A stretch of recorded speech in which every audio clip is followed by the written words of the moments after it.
Okay, good evening, everyone, and welcome to the Town of Lewisboro, Monday, April 29th Town Board Meeting. For those in the room, is an exit towards the front of the building and an exit towards the rear of the building. If you can all join me in the Pledge of Allegiance. I pledge allegiance to the flag of the United States of America and to the republic for which it stands, one nation, under God, indivisible, with liberty and justice for all. Okay. All right, so we have a presentation by our county executive, but he's not here yet. Our deputy county executive, Ken Jenkins, is here. So Ken, I guess we'll wait for George. Okay, great. So then in that case, we'll move on to the public hearing on the comprehensive plan. Now, just to clarify a couple of things, it says proposed amendments to the comprehensive plan. So the comprehensive plan itself is an amendment, right, to the original 1985 amendment. So the public hearing is on this new draft of the comprehensive plan, which has been out since February. It's been shared. It's been, we set on April 10th, we set this public hearing for tonight.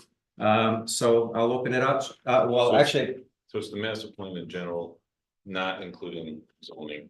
Correct. This is not zoning. That's a separate, So right? just the The document zoning generally. amendments are a separate set of sessions, yeah, and public hearing. So the original comprehensive master plan from 1987 still exists with the updates, hence amendments there too.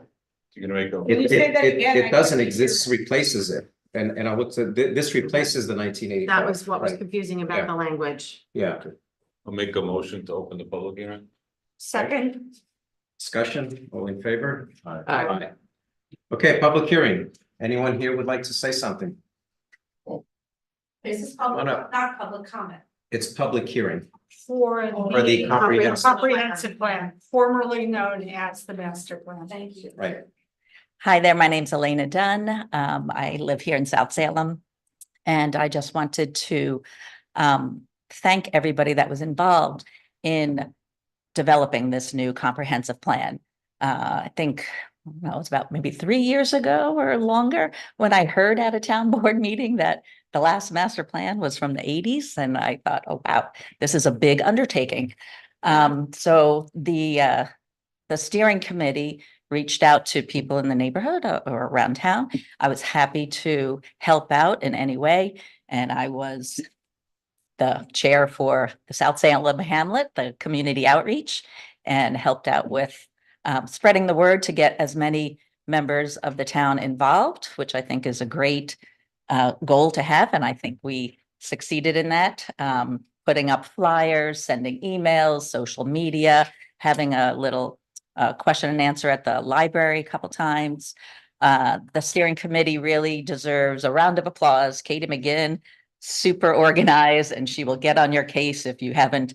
No offense, Katie, if she's listening, but if she was just kept you on your toes to really spread the word and get as many people involved in all those public workshops. So it was an impressive undertaking, and I want to thank the steering committee and everybody involved. Thank you, Lennox. Anybody else here? Yes.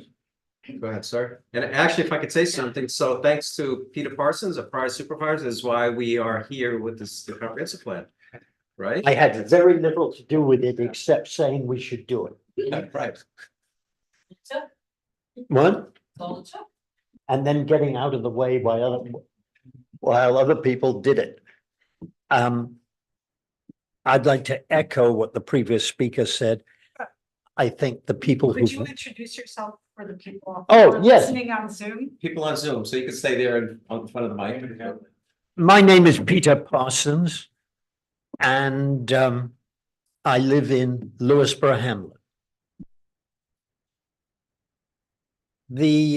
For those of you who don't know where that is, it's between South Salem and Vista. And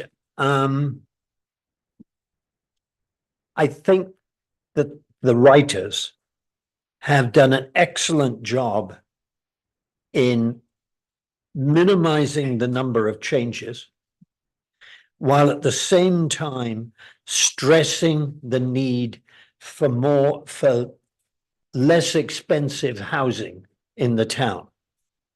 Most of the changes, in fact, or many of the changes, are to make less expensive housing actually happen. Because quite honestly, several of the things which I was responsible for were badly worded, and we didn't think through how to make them work. I think the plan attacks that problem.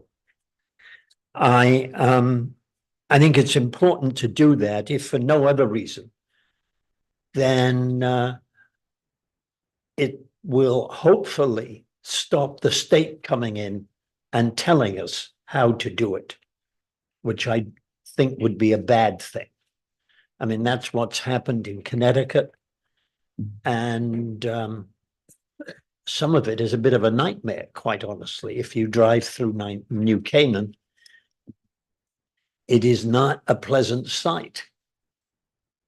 I've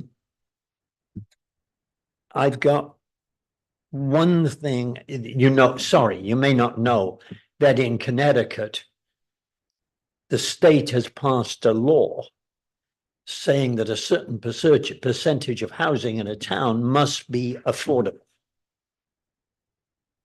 And one last thing. I think it would have been good if the plan had included some encouragement to create public access to a few of the lakes in town, not all of them, but let's say a couple, because the plan makes it clear how important the lakes are as a part of the town. But in fact, 2/3 of the town is not a member of a lake community. I think it would be good if we had some access to a few of the lakes. That's it. Thank you. Oh, that's telling me to shut up. Bravo. All right. Part X is Someone else? I'll probably run over. And again, it's the comprehensive plan public hearing. Yes. My name is Nicholas Lung-Baginski. I live also in Lewisboro Hamlet. I'd like to echo that as former Supervisor Parsons said about trying to find a way to encourage lake access. I think that it's not a threat to those that live on the lakes if I bring my 6-year-old and paddle around according to, and do it in the right way, have it regulated. In New York City, I was part of an effort to try to, get people on the water and reattach them to that. And I think that that would be an amazing thing if we could encourage. The second thing I hope we could encourage more in the plan is supporting small scale sustainable agriculture.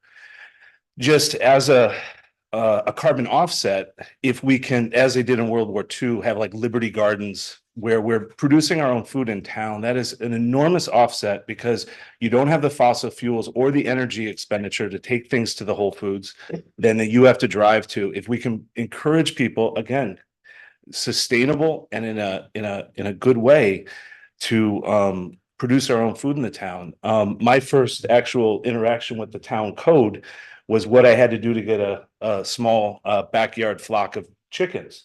And I noticed the way that the roosters were handled when you were supervisor changed.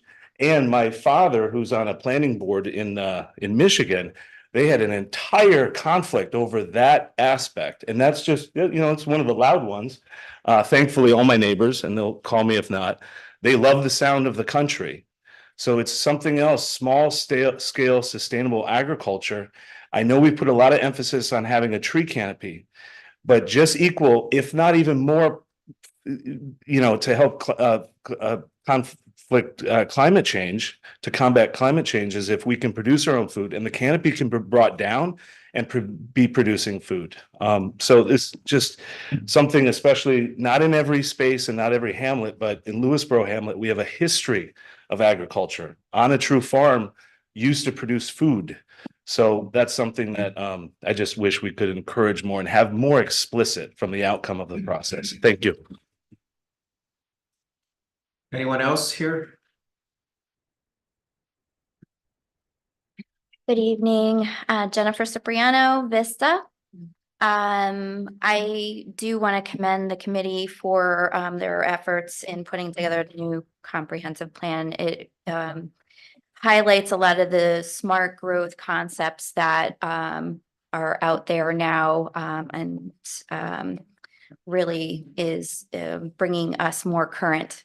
I just want to mention a few things. Under Goal 5, for diversifying agricultural use, under Objective 5.4, there's a link for the map of ag properties in Lewisboro, and it's from 2019. There is a current one, and it's from 2023. It was adopted by Westchester County, and I would like that to be updated because there are some older ag properties that fell out of the ag district that were now included in the update. So it would be good if it were current.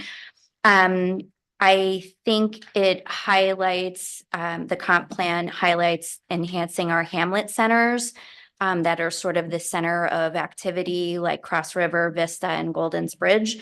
I think those 3 centers need their own plans, and I think maybe to mention that in the comp plan, that those plans would help to sort of hone in on the things that those hamlets need, like traffic and pedestrian safety and infrastructure like sewer, and help us get the grants that we need for all of those things. It was mentioned before that the wetland buffer was not an issue at the public sessions, and it was. I saw it mentioned quite a number of times. The buffer is important in protecting our wetlands and our environment. But I think it needs to be looked at. I think that the same setback for someone wanting to put up a shed should not be the same setback for someone wanting to put in a wave pool. So I think that needs to be looked at, and some concessions need to be made about that. And I also think that there needs to be some mention about how our boards and committees are going to work together to work towards these comprehensive plan goals. Perhaps mentioning there being meetings periodically amongst the chairmen or chairwomen to talk about what their decision making is pointing towards the comprehensive plan. And perhaps we need a town planner. So I know there's a lot of towns in Westchester, a few that have town planners, and they really do help keep the goals put, in the forefront. Thank you so much. Thank you. Anyone else here? Okay, before we go to Zoom, I just want to check with the County Executive Latimer. Are you pressed for time, or can we? No, I want you to complete whatever you do. Okay, thank you. So let's go to Zoom, see if there's anyone. Again, it's a public hearing for the comprehensive plan. First one. Barbara Mangione, I'm asking you to unmute. Can you hear me? Yes, we can. Okay, thank you. I just want to say that I watched pretty much every comprehensive plan meeting on YouTube, and I did attend the public sessions. One thing that came clearly out of the public sessions and the meetings and the information that was assembled for us and is actually in the master plan, I read it twice, was an overwhelming trend to maintain the current character of Lewisboro, the semi-rural open space, and to protect the natural resources. I can only speak to my experience in Golden's Bridge. I am a lifelong Bronx resident. I grew up there, I rented there, and I had a house there. And my main reason for coming up to Lewisboro was safety. Crime was on the upswing in my area. Uh, Schools, open space. And I can pretty much say that everybody I know who moved up here to Lewisboro around the 1990s and after that came here for the same reason. I like the master plan. I think they did a great job. I probably agree with 90% of it, but there are some areas that seem to contradict the overwhelming feeling for maintaining our character. I just want to mention a couple. When we're talking about housing goals, they're talking about apartments over retail spaces. They're talking about accessory apartments.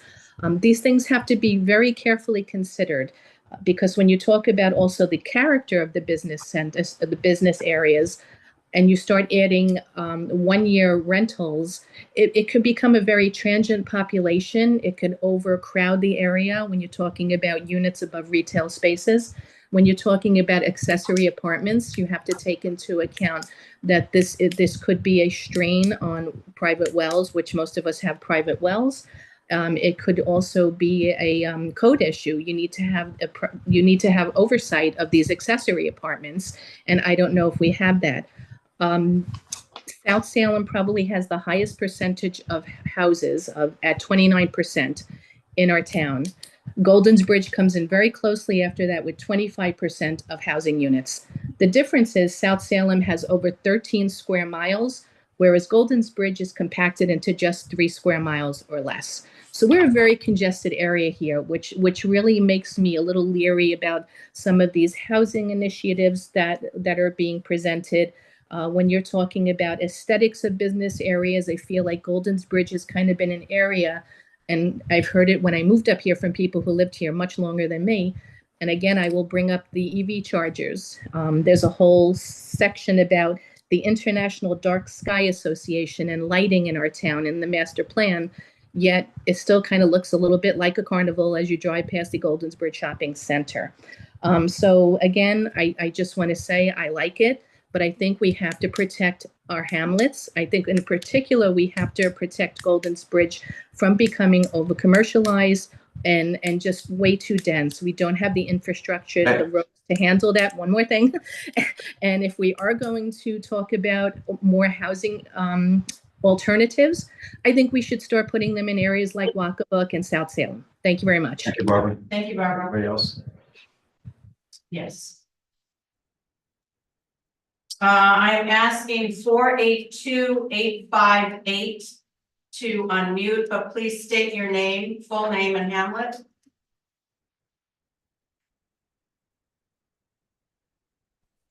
Hello, Yes. can you hear me? Yes. This is Dean Travelino. Oh, okay. Dean, you're on the other one too. Where so- that number comes from is beyond me. Okay. Must've been, I don't know what it is, but we'll correct it next time.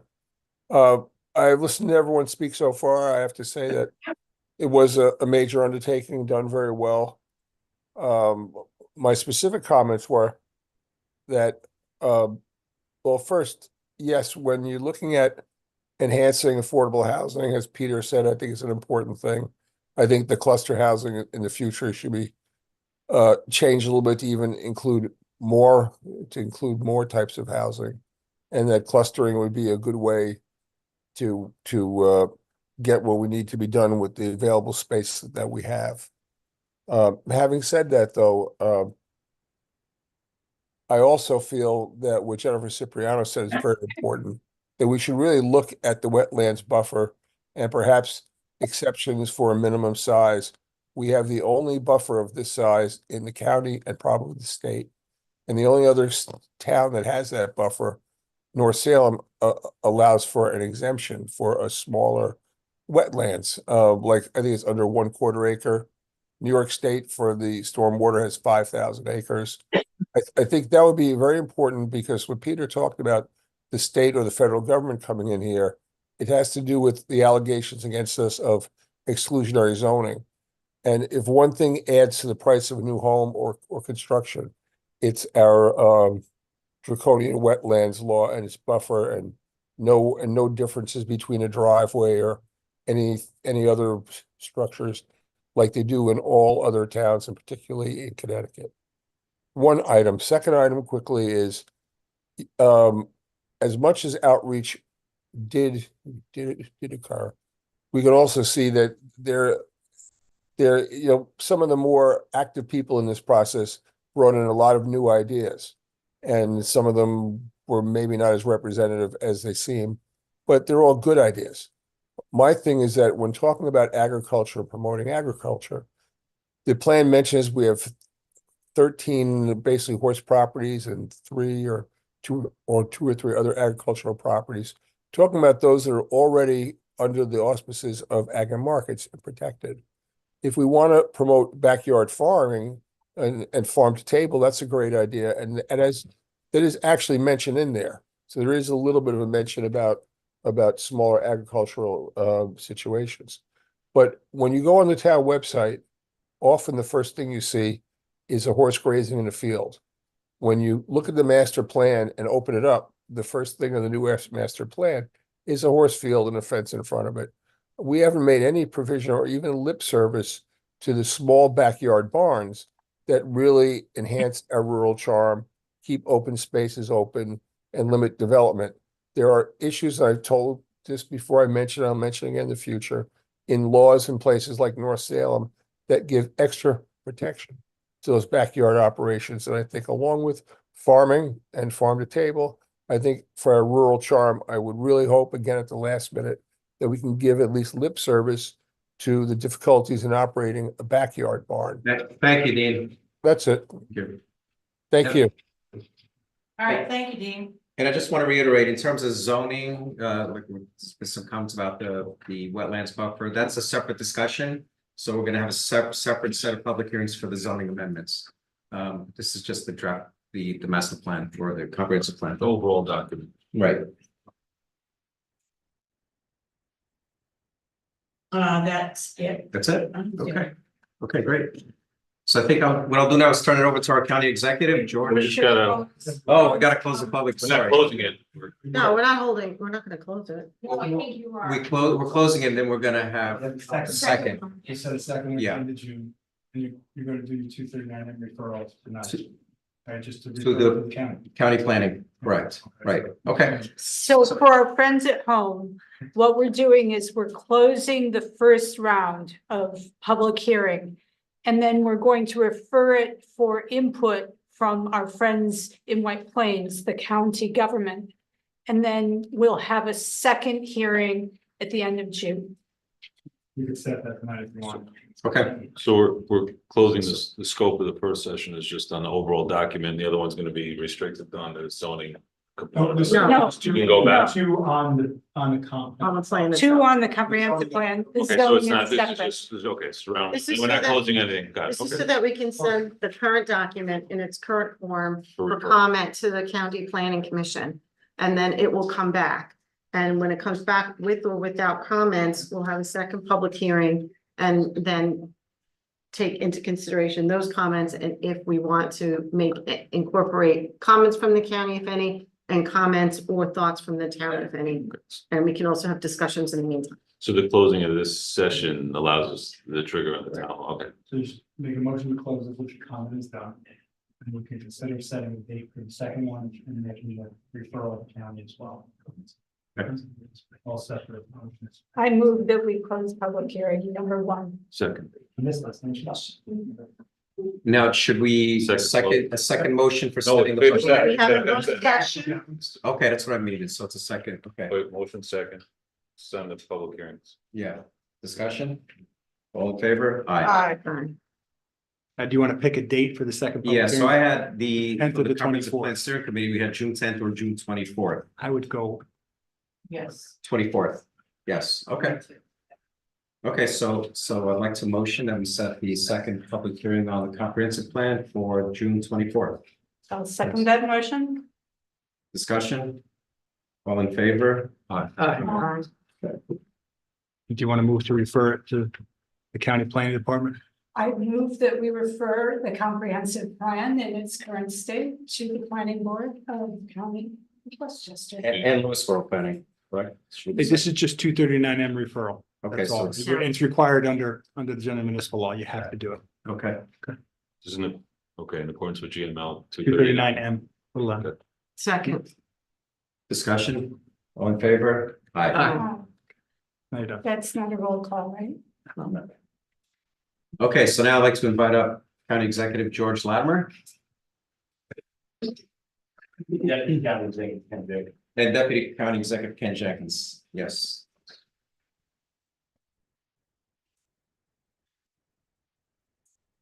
Good evening. I assume that little buzzer will go off at the appropriate time. But we appreciate you taking time for us to visit. As you may recall, and maybe when Mr. Parsons was town supervisor, I decided 6.5 years ago when I first came into this position that I was going to regularly come, meaning once a year if I could, to visit with town boards, city councils, and village boards to talk about a little update about where we are with county government. I served on a council just like yours a long, long time ago, and I felt a great disconnect from the county government, and I wanted to try to create a reconnect. Hopefully we've done that over a host of different things over the course of these years. Basically, I'm going to run through a few things as will Ken. We'll invite any questions that you may have, and then we'll be out of your way so you can continue your evening work, and I'm sure you've got a lot of it ahead of you. First of all, Westchester County operates as the town does on a calendar year fiscal year. So our budget that was approved at the end of last year went into effect January 1st. We're now closing out the fourth month, first third of the year. But like other levels of government, we watch and see what happens at the state, because the state can take actions that could affect the way towns, cities, villages, school districts, fire districts, and the county government function. When the budget that we closed this past cycle was a $2.4 billion budget. Compared to your budget, that's a lot of money. Compared to the state budget of $237 billion, it's a fraction. So we're less than 1/100th of what a state budget is. In that situation with us, we did not increase the overall tax levy, county tax levy, for county residents over the course of this budget to the last budget. And we had 4 prior years where we reduced the overall levy. So from a strictly county levy standpoint, over the last 5 years, there's been a net reduction in county property taxes. We all know that the town taxes and the county taxes together are about 1/3 of your tax bill, both of us together. School districts are 2/3. So someone will say, how did you cut my taxes? My taxes went up. You have to go back, break it down, take a look at it. You'll see what the town's done, what the county has done, and then, of course, what the school district does. They're under a different set of circumstances with the state and so forth. But we have, over the course of these 5 years, in the aggregate, lowered county property taxes. Now, depending on different communities and what special districts you may be in, some communities are in sewer districts. Some communities are in the countywide refuse district. Not all towns are. This area, the county has a number of communities that are not part of those districts. Those districts did get a small increase, and in terms of absolute dollars, a relatively small number of dollars compared to the overall tax levy. But we're trying to right the wrongs of over a period of time where those districts were underfunded, and so to put them back on stable financial situation. As Ken will talk about in a second, we have stabilized our county finances at a level that has gotten us a bond rating increase. A few other things to mention. We continue to share back sales tax with the town and with other municipalities. We are the only county in this area of the state that shares back as much of our sales tax revenue with local governments. Putnam shares nothing back with their folks, neither does Sullivan or Suffolk County. There's some modified share backs and other ones, but we in Westchester County share back a percentage of the sales tax revenue we get to every town and every village, and the 2 smaller cities which don't have their own sales tax. And I assume as a revenue in your budget, that's an important revenue for you. It helps you keep your taxes, your property taxes, as low as you can keep them, and also provide your basic services. In the county government this year, in this budget, we fully fund our police function. That's been a debatable point in certain areas, but the Westchester County Police provides a regional backup to local police. We do the street policing in Mount Kisco and Cortland on contract. Everywhere else, we police the parkways, and we're responsible for the county facilities. And we are there as a backup to your local police department. And that's negotiated incident issue by issue between your police leadership and ours. Hopefully, that's a good relationship. We budgeted in this budget $8 million for economic development initiatives. I won't get into them in detail, but if somebody on the town team wants to go over what they are again and how we're trying to work to do those things, we're happy to do that. We do provide the IDA, Industrial Development Agency, backup for any project that seeks IDA development outside of those communities that have their own IDA. So you don't. So we provide that backup, but it is not a common factor in communities like this where there'd be development like that. So it's more likely in places like Harrison and Greenberg and some of those down county communities that do have a lot of development. We've established, this is an outgrowth of our police reform committee, $6 million for mental health crisis response teams. There are 8 nodes all over the county. I gather yours is in Mount Kisco. Wherever there's an incident that involves the police responding to what might be a mental health issue, there will be a mental health professional that will respond with them. And the theory is that they can, in theory, de-escalate an issue before it ramps out of control. If it's a matter of mental health, you may have a person who just isn't, able to function properly and not respond properly to the police alone. We've created a program for electric vehicle charging stations, for which there's some money available, for which towns, cities, and villages can apply for to help them expand theirs. We've created a position a director of flood mitigation, and our efforts in that area will help us work with those communities that are experiencing problems with flooding. Most all of them have problems like that. Our resources and your resources together are not enough to do the capital projects necessary to fix the flooding. But if we can help do the studies necessary, provide some seed money, then we are in a position to go to the state and the federal government to get the more significant money that's needed to deal with the flooding issues as they arise. And we look to the local government to identify where you see the flooding problems are, because just like you're doing with the master plan, you're making the assessment of the land use of your town. We're not coming in over the top to make that decision, but we'll work with you as we go through that. Ken has a number of areas that he'll cover, and we'll wrap it up. Thanks, George, and thank you, town board. George mentioned earlier when we talked about the capital budget and restabilizing the finances, Westchester County did get its AAA bond rating back from Fitch. S&P kept us at a stable level and with a positive outlook, and Moody's just kept us at a stable level, and that helps us to be able to loan dollars when we have our capital projects. Our capital projects budget is $474 million, $300 million approximately for our general operating purposes for roads and bridges, with another $160 million, as George pointed out, to our special districts. And those kind of things we continue to work on. $90 million for our affordable housing program, with another $100 million that we put in for flex fund to help those projects get done, the ones that you all decide within the master plan, to make sure that those things can happen, and combine that with the state dollars so that we don't have, as Supervisor Parsons mentioned, the state coming in and doing that, having the incentives, and Westchester County continues to be that kind of leader around the county to do that. We put in some money for tobacco cessation for our youth, $1.5 billion for that. We have $5 million allocated for our nonprofit partners that help us do so many things from around the county. Another $1.3 million in food insecurity. So it continues to be a problem around Westchester County with a Black and brown maternal health care program to make sure that we have better outcomes for mothers in the community. That's another $1 million program that we have. And combining with Project Alliance, that's the money that County Executive Latimer just pointed out with our mental health programs. We are working on and put another outpatient mental health clinic into that mix, where is for those more challenging cases where the local nonprofit really doesn't have the resources to do that. So we're working together on that.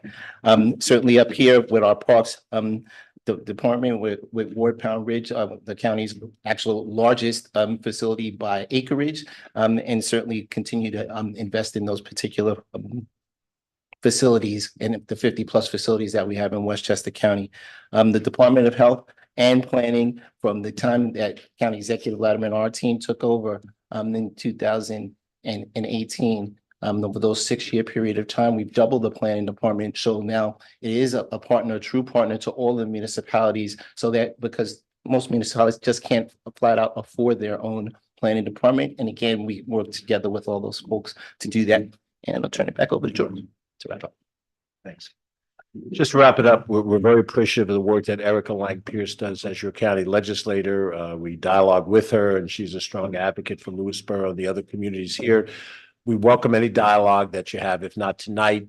If there's an important enough issue, we have to meet, whether it's by Zoom or WebEx or in person, we're happy to do that. We encourage you to reach out to any of the commissioners of county government. We don't have that control thing where you have to go through us to go to them.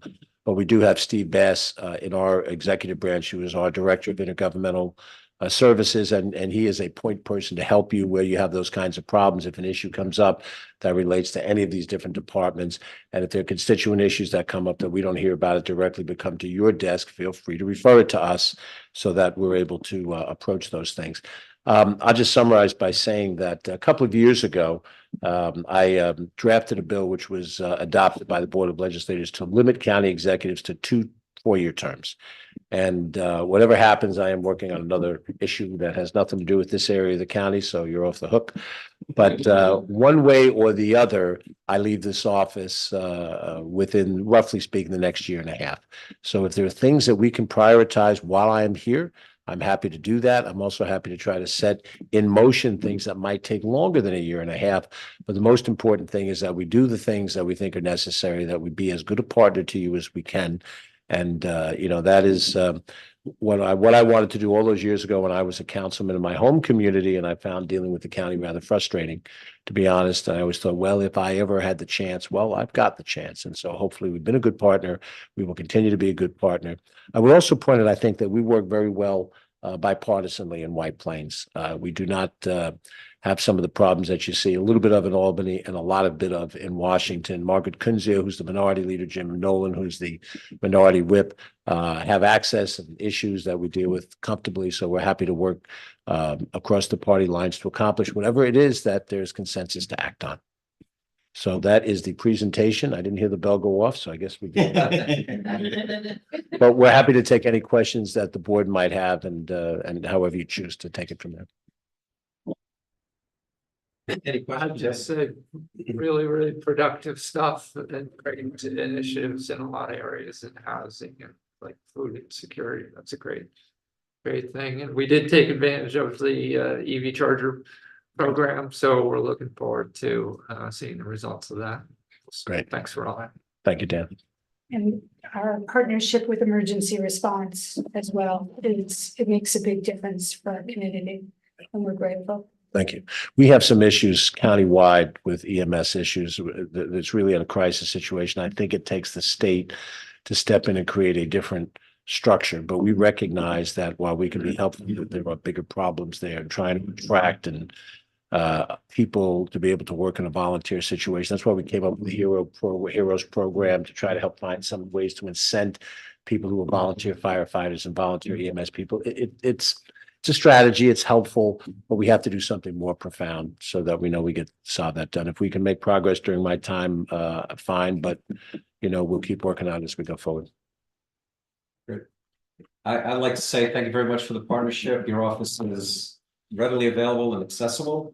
So I'd like to thank you both for all you've done. And I know we've had several meetings upstairs, and looking forward to the continued partnership and the good work coming out of White Plains. Great. Thank you. Well, thanks very much. We'll leave before you think of something else. Thank you for the indulgence of time.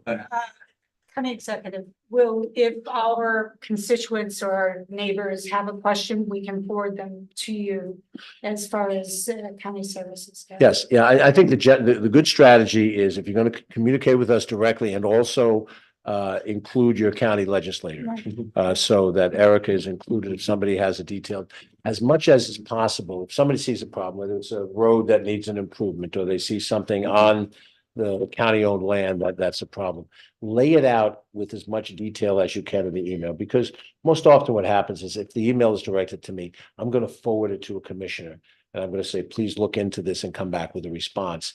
And so somebody who can lay it all out in a single document, that I can refer that document and we don't have to repeat the verbal, keep your county legislator involved in it. And if it's of a nature of a magnitude where we need to meet on it immediately, don't worry about the letter. Pick up the phone, set up the meeting, we'll do the meeting. And now with virtual connections, we'll do that right away. And then if it requires us to come visit, or a commissioner or one of his key people or her key people to come up and look at something, we'll do that right away. Terrific. Thank you. Thank you very much. You've all been very gracious. Thank you very much for your time. Hope you have a short rest of the evening. Thank you, folks.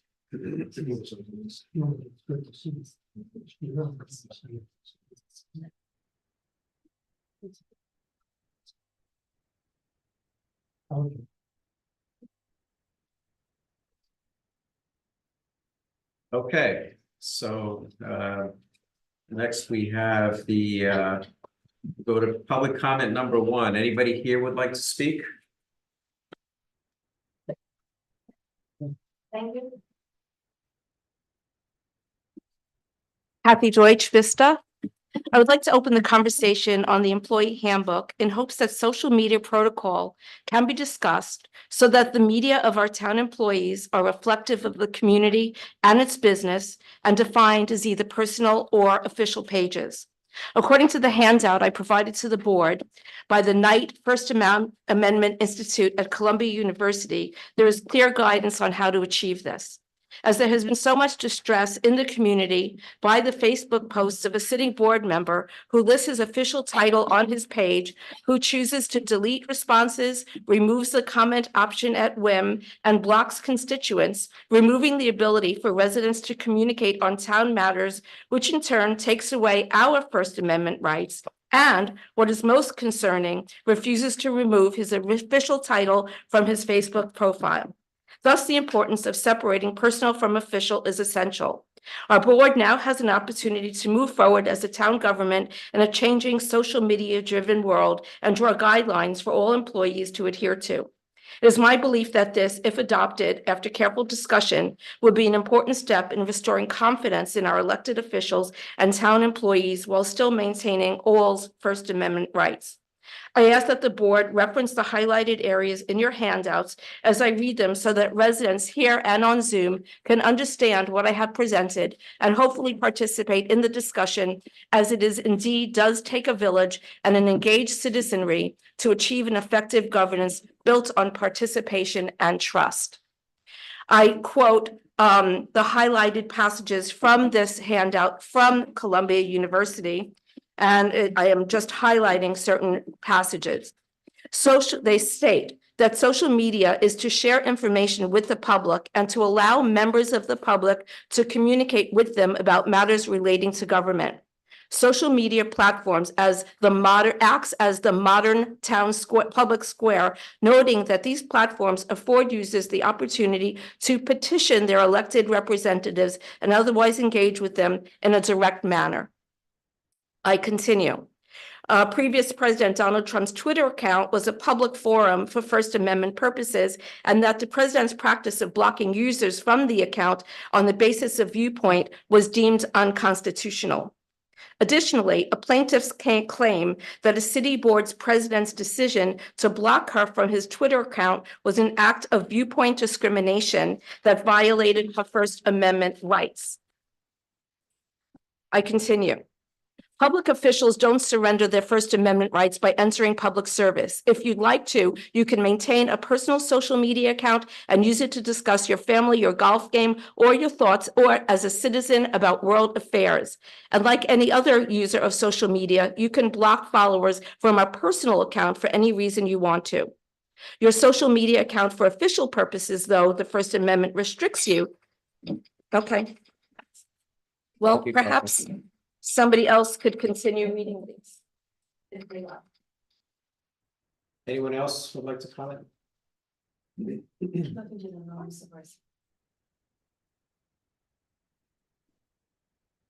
Good evening, Beth Uretsky, Golden Bridge. So for the last 6 months, we have continued to stand here and basically discuss the same issue over and over and over, and I'm sure we've all had it. But the problem is that we haven't really found a solution. And that's really the problem. And that is why we still continue to come here. This is why you're still receiving emails and packets and so on and so forth. I really would like to see the board find a happy medium, whether it's through and a compromise, through whether it's the employee handbook or just state a new policy and adapt it and just let's all move forward. I mean, collectively. The name calling and all that, I'm not gonna even go through tonight, even though it's directed towards an area of belief that I do believe in. But I do agree with what Kathy's been saying, that this is just not good. This is just not good and it's continuing.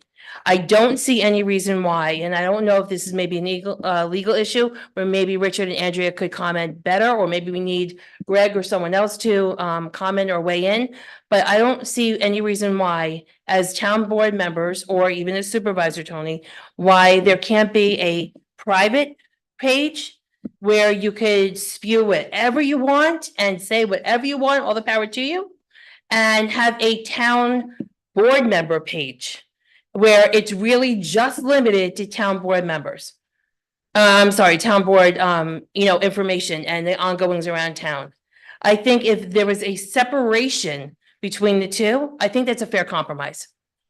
Because if the personal one is not saying anything about town as a town board member, and the town board member one isn't saying anything about his personal beliefs, then there is a separation between the two. And I think that is a fair compromise. Now, if that means that the rest of the town board also needs to create a second one, sorry, but so be it. But I think that is a easy solution to all of this. So I'm hoping that the board will at least consider something along those lines. Thank you. Anyone else would like to speak?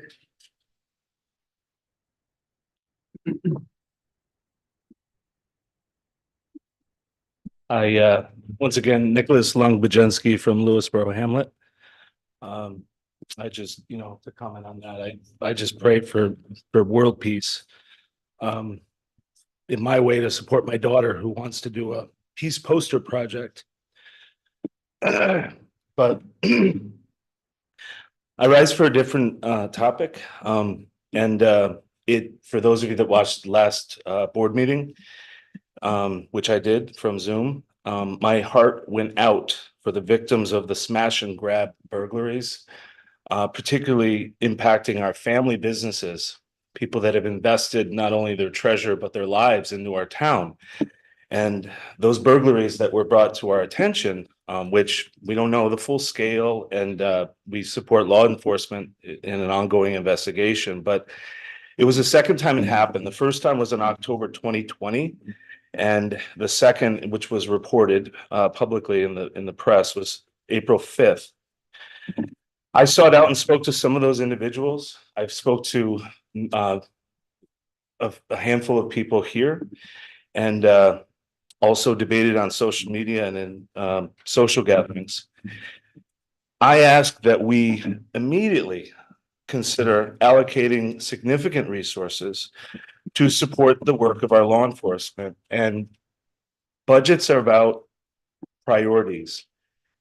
There were things that we have discussed in these meetings that were prioritized.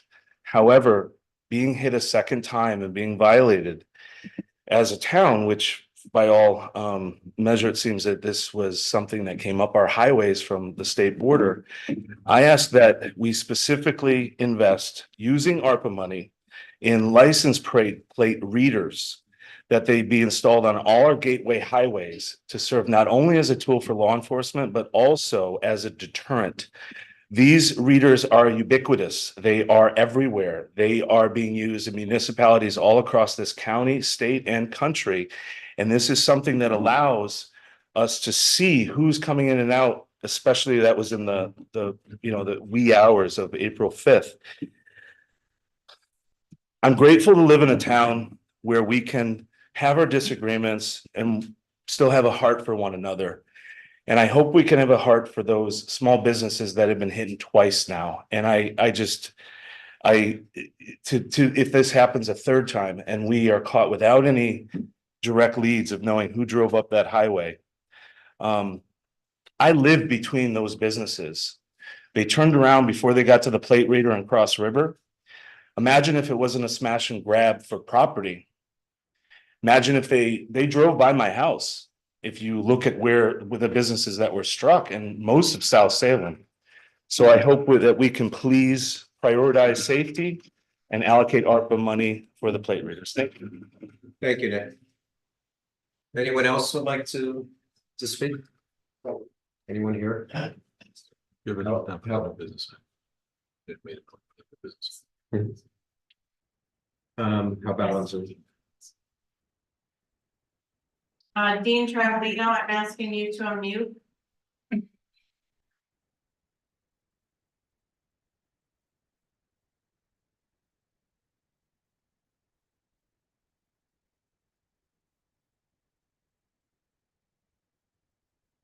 Dean, can you hear me? I'm asking you to unmute.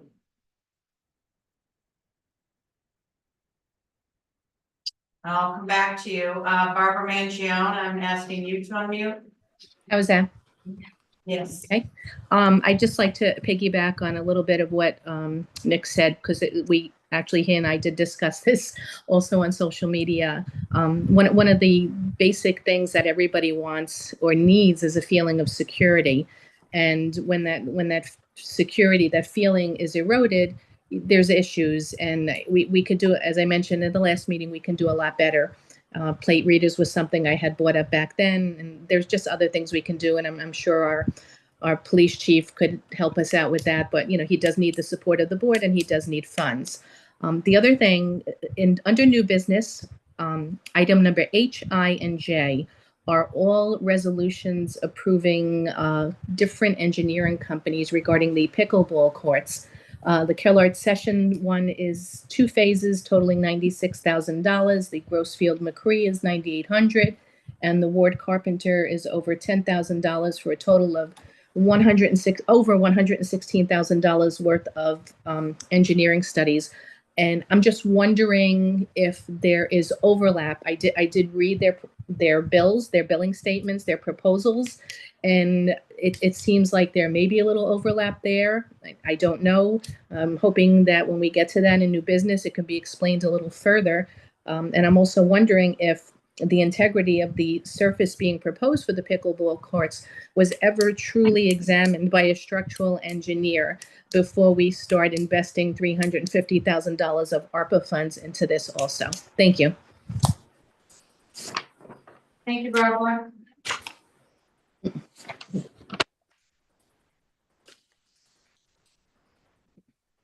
Daniela, I'm asking you to unmute. Hello, Daniela Goldman, Vista resident. It pains me to witness the continued dissemination of hate, misinformation, and anti-Semitic rhetoric within our community, particularly at the hands of one individual, Dan Welsh. I'm so glad he was able to find some time tonight to join us, as I know it was a bit of a drive from his encampment site at Columbia. Mr. Welsh's persistent spread of lies, his exploitation of social media platforms to perpetuate bigotry and hate are reprehensible actions that cannot go unaddressed. Dan purposely chose the first night of Passover to continue posting more lies and hate on the same day that Jewish Columbia students were told to stay home due to the inability of the school to offer protection. Also on that day, a Jewish Yale student was stabbed. We see through your posts, Dan. We all see what you're doing. As elected officials are entrusted with the well-being and integrity of our community, it is imperative that we take a stand against such toxic behavior. We must denounce hate speech in all forms, combat misinformation with facts, and uphold the values of inclusivity, respect, and tolerance that defines us as a community. Mr. Welsh's misuse of his position as a board member to propagate hatred and anti-Semitism is affront to the principles of public service and undermines the trust of the very citizens he was elected to serve. Not only has he divided this town, but he has also financially benefited from this town by signing up the entire community in his sustainable Westchester scam. I implore this board to take decisive actions to address this issue. I hope that in your new employment handbook, you note that employees including board members, should not use their personal page to spread hate and lies while labeling themselves as a representative of the town. One should specifically have 2 separate pages so that the town isn't assumed to support an individual's hate speech. We must hold Mr. Wells accountable for his actions, whether through censure, removal from office, or any other appropriate measures available to us. Thank you. Anybody else? Thank you, Daniela. Yes.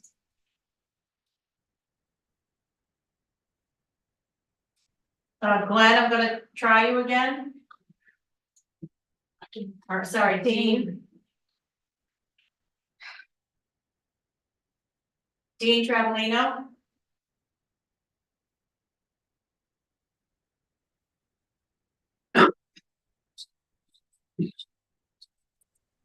It's not me. Okay, there you are. He said it's not him. He said it's on his. It's not you? It's not working on my laptop. I didn't put my hand up. It's that same number, 48285. Okay, sorry. No, I don't know what's going on. All right, thanks. Thanks for trying, though. All right, bye.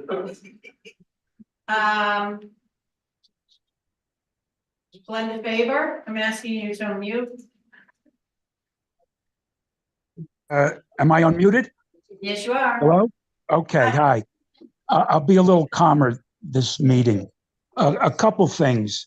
One, with Nick's proposed car license plate reader is a good idea, but that only is good for investigating after the burglary. Now, I was in the security business for 47 years, and the key to protecting residents' property is having a police response that's not an hour. I understand the response to the South Salem liquor store was 1 hour. They could have taken a moving van and unloaded the whole store in 1 hour. But if you would provide the funds for a night shift, 1 officer, I have to believe there's not a space or a spot, I should say, in Lewisboro that could not be reached in 12 minutes. 12 minutes is a little long, but it's still within reason. He had a burglar alarm system. The burglar alarm system would have notified the police. They would have gotten there. They would have prevented the burglary. But it seems that other things get spent with certain groups of people before protecting everybody. I think pickleball is a great idea, but it's by far not a pressing need for everybody in Lewisboro. That's number one. Number two, I thought our former supervisor, Peter Parsons, who I personally believe is probably one of the best supervisors in a generation, had a great idea about giving access to our lakes. I think it's a great idea. Most people might not realize the town of Lewisboro already owns land on Lake Wacabuck. We wouldn't even have to spend money to condemn land to provide access. We already own it. Lake Wacabuck is a beautiful lake. It's the biggest lake. It's the cleanest lake. I think that's the perfect lake to allow people to boat on, to swim on, to enjoy what unfortunately, historically, has been a lake that excluded people, minorities, and less affluent people. So I think for equity, Lake Wacabuck would be the perfect place to give access to, so we could really be inclusive and act more than just flap our gums. Thank you very much. Very good, George. Thank you, Glenn. Best Joe 3. Forte LXS for $189. He was still unmuted. He's not having a good night. That must have been Liza. Simone O'Connor, I'm asking you to unmute. Good evening. I wanted to congratulate Daniela. I think she spoke so beautifully, and I've been speaking out about Councilman Welsh over and over, apparently to air. But here's where we're at.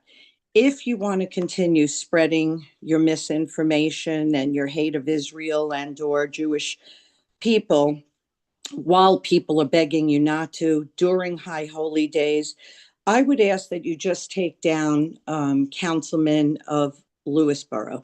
It really spreads a message that people support the hatred that you spew. If you do that, that would end this entire thing. Now, if you don't do that, then you have to leave your commenting on because you are acting as a councilman. You get paid as a councilman. Leave your commenting on. Don't be a coward, Dan. Don't hide from us because we see what you're doing. We hear what you're doing. So if you truly believe everything you're spewing, let the comments stay. Secondly, I also agree with Glenn and all the prior people who spoke. I feel like there are lakes and we should be able to use Lake Wacabuck. I feel that this is almost an elitist class system. So why don't we start talking about that? We're fighting in Vista, we're fighting in Golden's Bridge and all these other hamlets for little things. They have, I haven't seen it, but some kind of lit up, carnival ride going on in Golden's Bridge. Vista is the dumping ground of everything. And yet we have these gorgeous lakes, and now we're talking about borrowing $40 million. I'd like to go and spend some time on the lakes. That is if Councilman Welsh will allow us, because you have beautiful lake views. So why don't you share and sustain all of us with your lake? Thank you. Thank you, Simone. Here's this number again. 482 If they 858. don't respond, just hang up on. Right, Yeah. so whoever you are, I'm asking you to unmute. And say your name and Hamlet. Yeah. Hi, strangers. It's Carol Cernak in South Salem. Hi, Carol. I would just like to speak about the crime in the town. Nobody has mentioned the article in the Lewisboro Ledger about the issues that happened and the people that suffered and the neighbors who are concerned and what the town is proposing to do with it. The only thing I saw was Dave Alfano said that we need midnight patrol. I agree with him. Take your COVID money away from the town pool and put it to overnight security for the police department. Dan Welsh, you should go bye-bye. You should just go bye-bye. The apartment rentals in the new zoning code, I don't think everybody realizes how the seniors have lived here for 40 years are suffering to pay their taxes. What difference does it make if somebody has an apartment in their house, if their house is big enough and it doesn't impose on other neighbors? Like, are we that elitist that we're neglecting those senior citizens to enjoy their life here? They've been here for 40 years and they're in their 80s. So I'm not sure what we're doing. And I'm just really disappointed. I'm a property manager and a caretaker of an important farm here. And you keep trying to restrict what I can do here and what I can't do here. And you're not going to win. You're not going to win. We are not Scarsdale. We are not Rybrook. We are not Armonk. We are South Salem. And this is what we moved to do. We are South Salem. I would appreciate any communication from the board of directors. Thank you. I'm done. Thank you, Carol.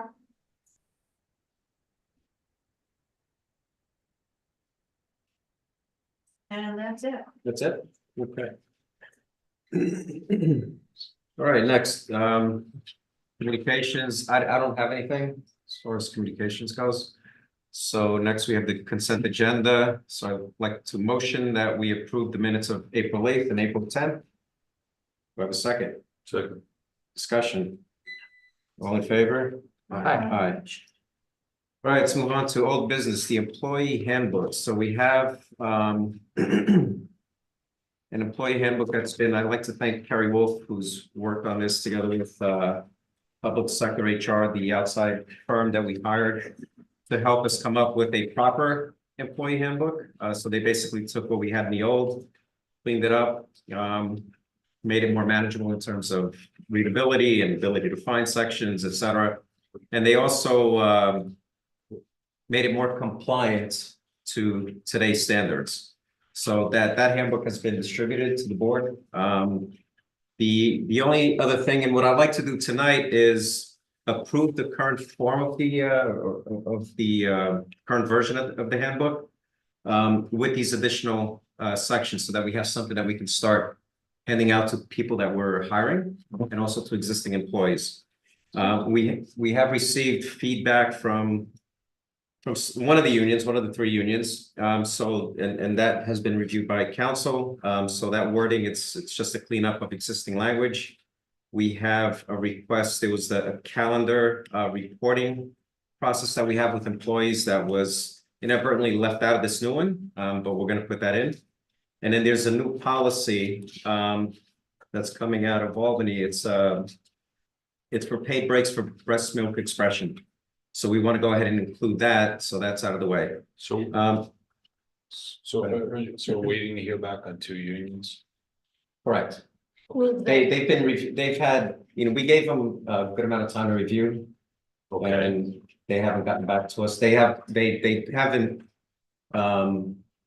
provided us with feedback when we requested by. So my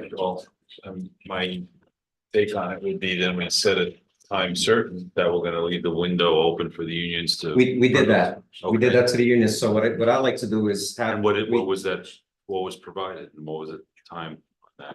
The time was, it was in the email that was sent to them to get, the only union that came back to us with feedback was the PDA.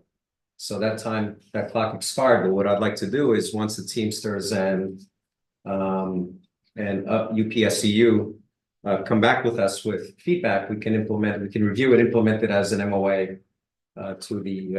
Well, we don't have a complete document. We should wait to hear back unless we hear that the unions don't want to have any input, affirmatively hear back from them. If they need a little bit more time and we've heard from one, then we should treat all the unions equally for input as it pertains to an employee handbook.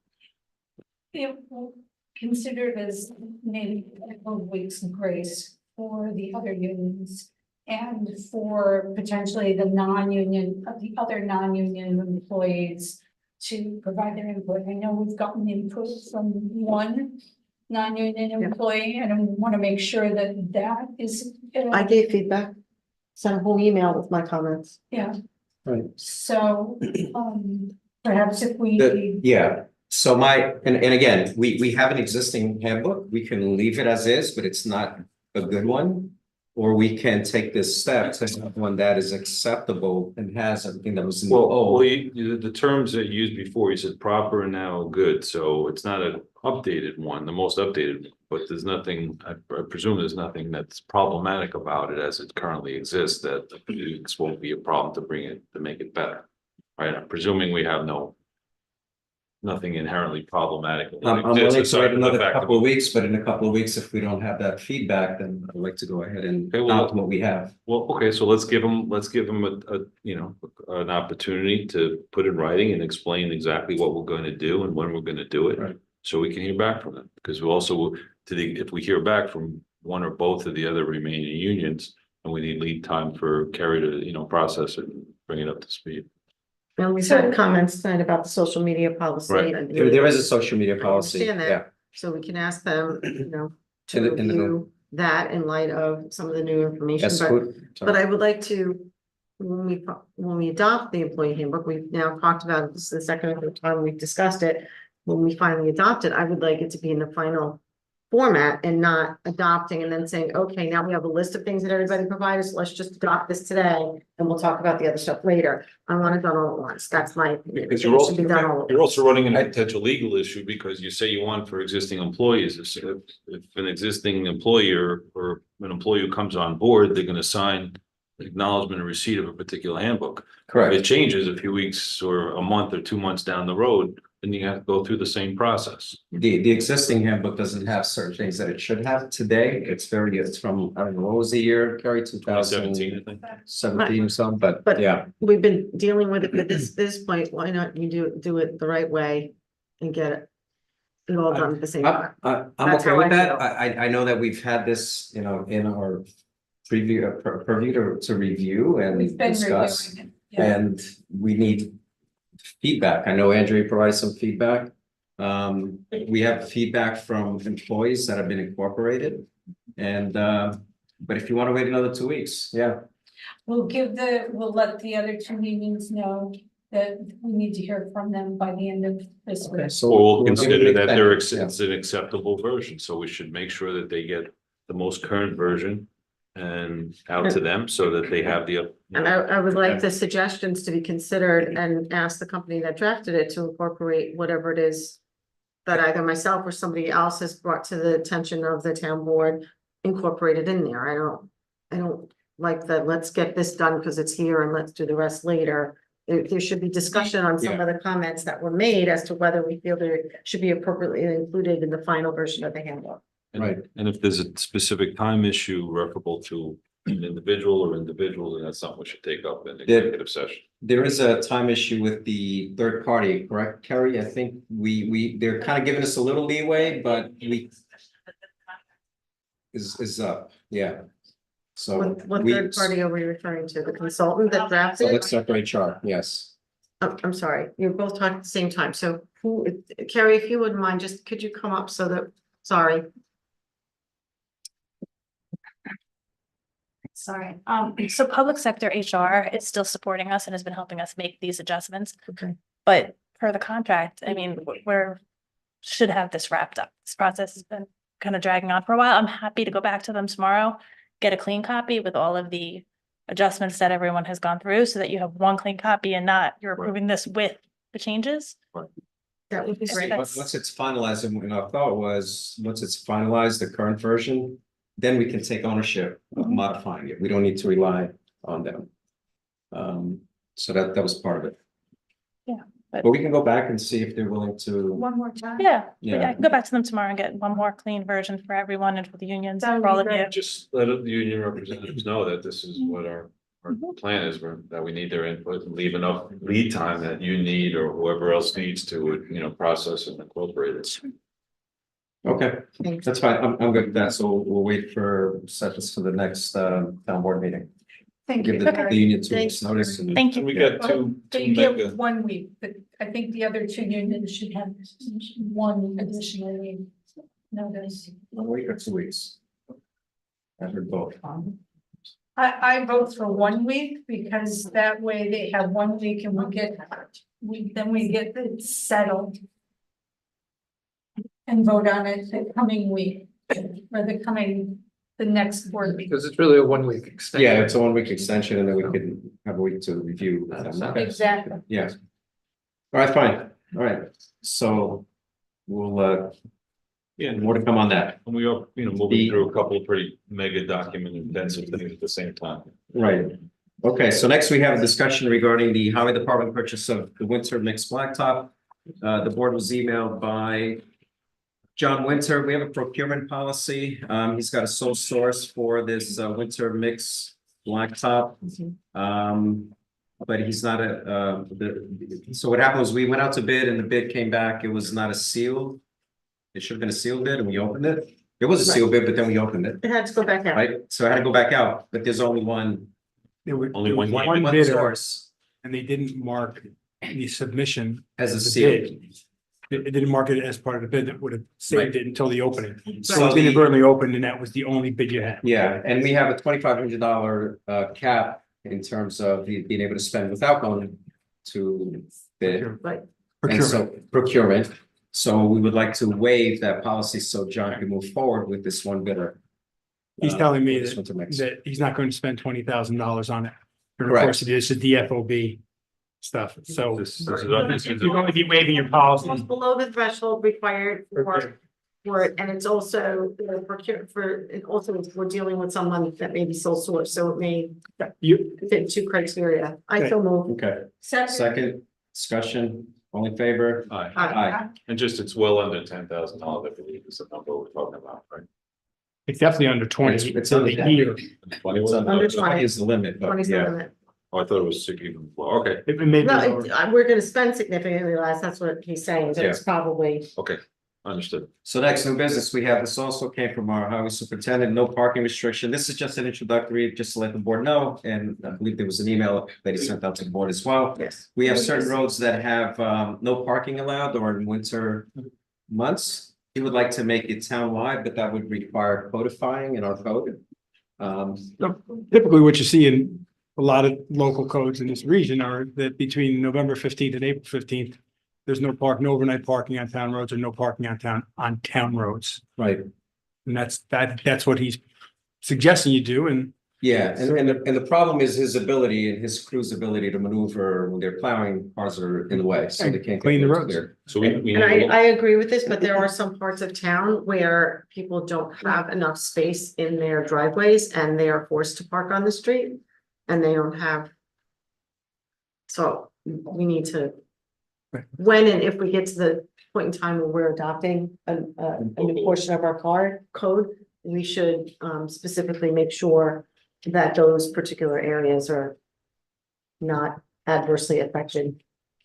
So do we have up to this point currently in our code on this area, if anything at all? there's parking restricted all hours, there's parking restricted overnight, there's several sections, but what John's concern is if it's a town road and the highway's got to clean it during a snow emergency, I don't want to have to deal with parked cars.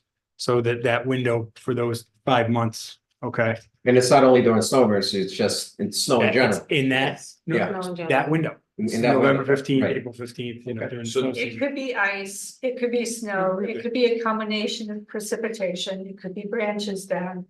There are signs clearly posted in certain streets and roads in our lovely. But if we do that and we have that window, even when it's not snowing, people still can't park. That's what being proposed. And in order to put up the signs, do we need we need that codified as well, right? It's got to be in your vehicle traffic law. All right, so that'll come up again. We'll if there are certain roads that the board members have in mind that this should not apply to and give us a good reason as to why not, then we can review that with John Winter. And then we'll have council put together the language. So we look forward to that input from our neighbors. All right, next we have proposed Eagle Scout project. Not here? Okay. We won't have that. Thank you. Okay, next is the resolution approving the Wolf Conservation Center placing of cameras in town preserves. So this is something that we vetted this. I think they're in terms of you're okay. So you're here representing the Wolf Conservation Center. Yes, and we have somebody on Zoom as well. Okay.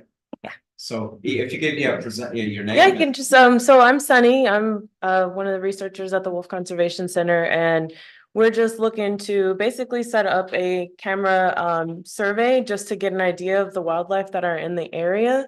And we want to basically establish a program that is monitoring the wildlife in the area so we can give everybody an idea of what's here, and then also be able to develop some outreach materials for just prepping people to have safe encounters with wildlife. Safe encounters from a distance. And the cameras would be posted away from the trail. Away from trails, directed So away people from trails as well. Enjoying nature won't have to feel as if Big Brother is. Exactly, yes, yes. And And the if, part that was bothering me, I thought that was a Yeah. little creepy. Yeah. To have cameras where And it will be clearly posted at the entrance of the preserves and trails. yes, So the cameras are there. we will have notices notifying people that there are cameras in the area. As you noted, the cameras will be off trails, directed away from trails, and if any incidental photo is taken of an individual, it will be promptly deleted. And they're not connected to Wi-Fi, so No. they're little remotely triggered cameras, and we will have to go out approximately monthly to go and collect the SD cards in order to get the images. Is this something permanent or something that you're doing for a period of time to collect the data? This is initially, I think, a 6-month project. Between June and December. Yes, yes. If everyone is comfortable, we would like to have a discussion about potentially doing it for longer, but we are only talking about 6 months at the moment. What's prompting this? And is this within the mission of the Wolf Conservation? Yeah, so one of our key focuses as the Wolf Conservation Center is really to establish better relations between wildlife and people. And just based on research from the early 2000s and 2010s of just residents within Westchester County, there have been increasing concerns about animals like coyotes and their interactions with people, especially when it comes to kind of the more developed areas. So we're just wanting to kind of get an idea of what the wildlife situation is like in the area and kind of help people to be more empowered in feeling safer around the wildlife that is here if a coyote or a similar species walks through their neighborhood or walks through a park. So people are just more prepared to interact and to observe those animals more safely. Well, on that as I well. can add in something as well too. Sorry, I don't mean to interrupt. My name That's is our Sean. other. That's our Yeah, other. sorry, I'm tagging in via Zoom. My name is Sean Siri. I'm an educator and volunteer coordinator with the Wolf Conservation Center.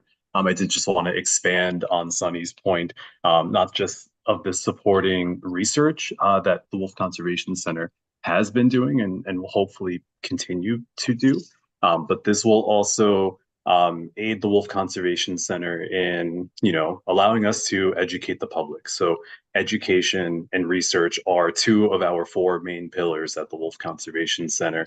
And so not only will this allow, like us to maintain and continue to develop a connection with the town of Lewisboro and the surrounding communities, but also give us the opportunity to educate the community about what critters are in their backyards, and what you can do to avoid conflict, what you can do to essentially learn about these animals and live a more coexistence and peaceful life with our wild residents. So is any of this information, so I'm just thinking about, you mentioned like the safety, you were talking about it. So if it says it's going to be monitored weekly. So let's say, for sake of argument, there's X number of bears in the town park which were identified this week. That's something that, in social media, people talk about that in town. Is there, if there's a potential beneficial safety component to let people know? Let us know.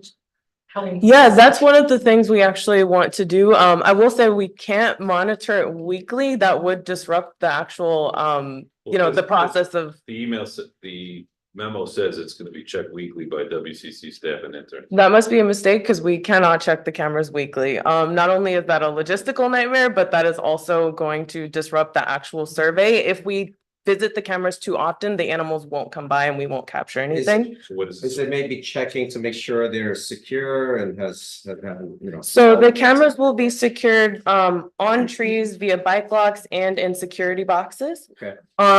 We will check them monthly, which is my plan. And then I think this is where we're actually getting messed up. So once we actually check the cameras monthly and we have that first kind of tranche of the images, then we'll provide the weekly updates via social media with the camera images. I think that's where we're getting confused.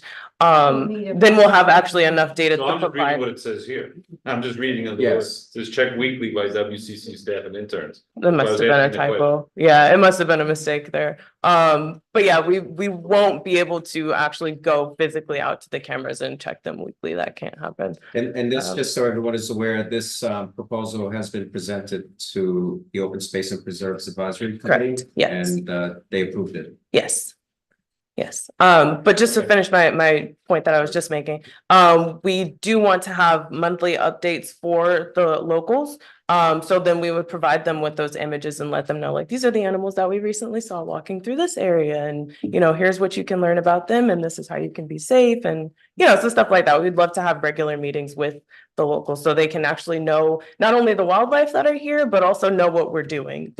We want to be as transparent as possible in all the actions that we're doing in the area. Maybe we can get some link on the town website so we can have the information directly from the educational component otherwise. Link it to their website, possibly if it's posted. Yeah, that would be really good. And we would also be providing the coordinates of the cameras to the Open Spaces Committee, so they'll know where the cameras are at all times. Right, okay.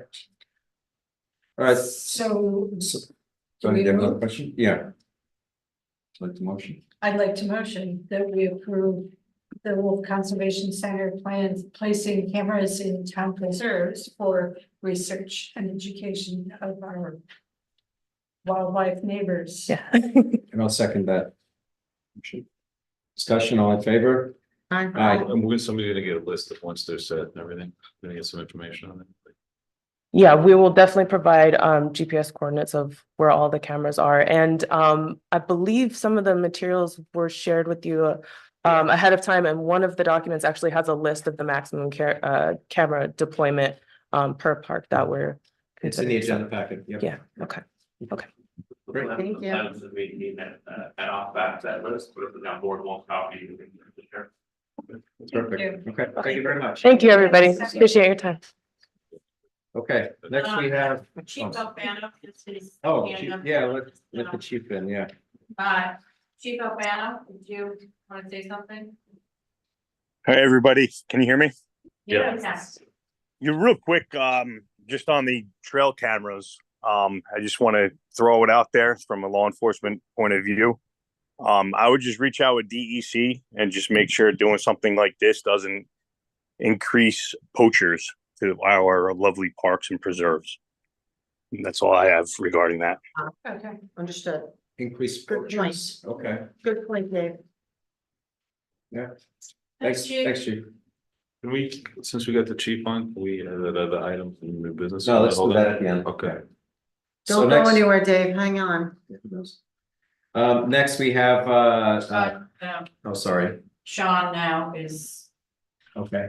Sean, Yes, I did just want to mention we do have a pretty good relationship with the Department of Environmental Conservation. They'll bring us over some deer every once in a while, in addition to some beavers. So we have a pretty well structured ongoing relationship, and that's a really good point that the chief brought up in regards to increasing poaching. We also have a pretty close relationship with some of the folks at Westchester County Parks as well. That's definitely a concern that we have too, and we'll keep that in mind. Thank you, Sean. Thank you. Okay, next we have approval for hiring a part-time employee in Parks and Rec. And this is Christine Rieger. And this is someone that Nicole went through an interview process.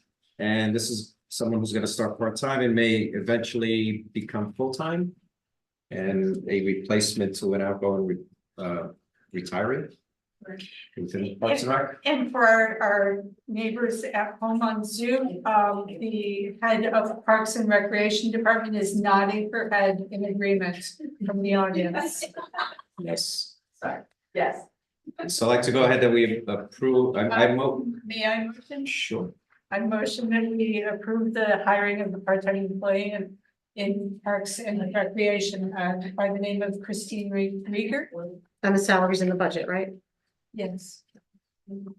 Second. Discussion. Nicole, this All in is your favor? recommendation? Yeah. All in favor? Aye. Roll call. We need a roll call. Aye. Mary Shaw, aye. Tony, aye. Andrea Rendo, aye. Excellent. Okay, next we have a resolution appointing Katie Colaccini as recreation leader, as well as Michael Portnoy as recreation leader. They both passed their recreation leader exams, civil service exams. So congratulations, Katie and Michael. But they each get their own resolution, right? Yeah, we have to do them separately. Separate. Okay. Yes. Okay, so I'd like to motion that we appoint Katie Colaccini as recreation leader. Do I have a second? Second. Discussion. All in favor? Aye. And I'd like to motion that we appoint Michael. About Mary, let this. No, that's right. Okay. Like the motion is- Share the wealth. I have a bet that we're gonna be done by 9. Resolution. What's the over under? You're gonna lose. Resolution, yes, I'd like to, I'll motion that we appoint Michael Portnoy as recreation leader. Do I have a second? Second. Discussion, all in favor? Aye. Next, we have, this was a request for updating the OSPAC, which is the Open Space and Preserves Advisory Committee. Updating their mission statement.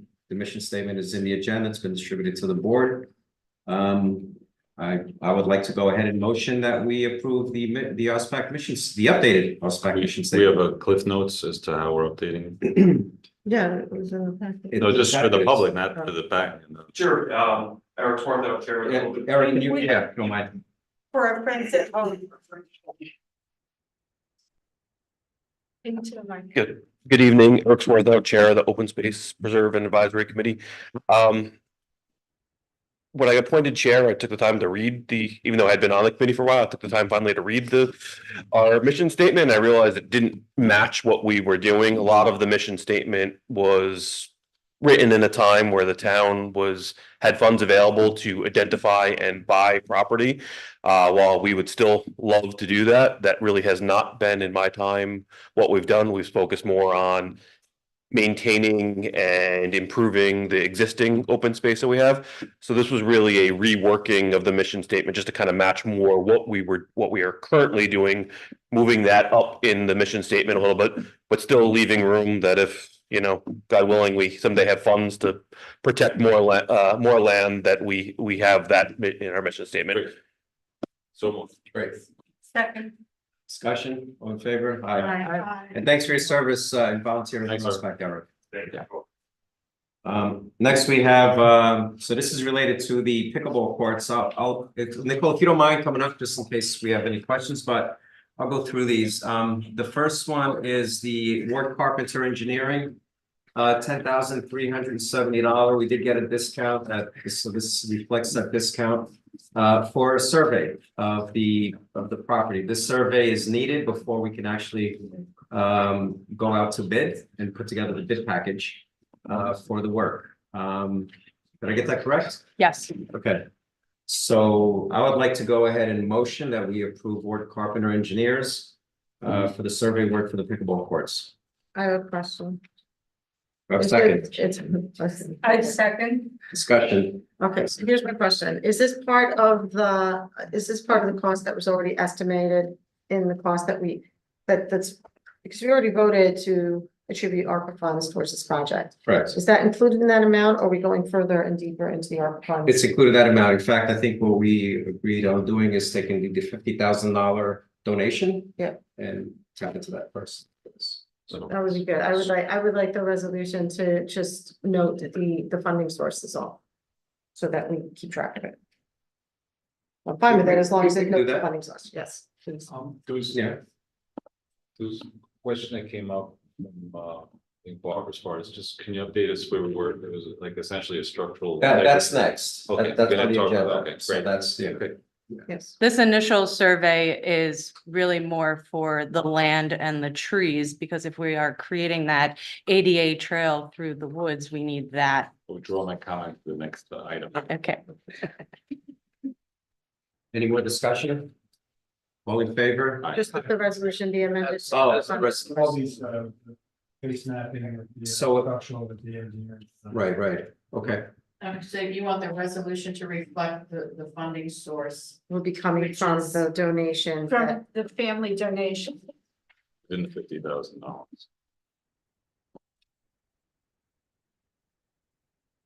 Okay. Good. No roll call. Aye. Mary Shaw, aye. Tony, aye. Andrew Randall, aye. Dan Wellshot. Okay, next we have, let's see, this is GMC, which is Grossfield Macri Consulting Engineers. This is for the question that Barbara Mangione had regarding the structure. That's what this outfit is going to do.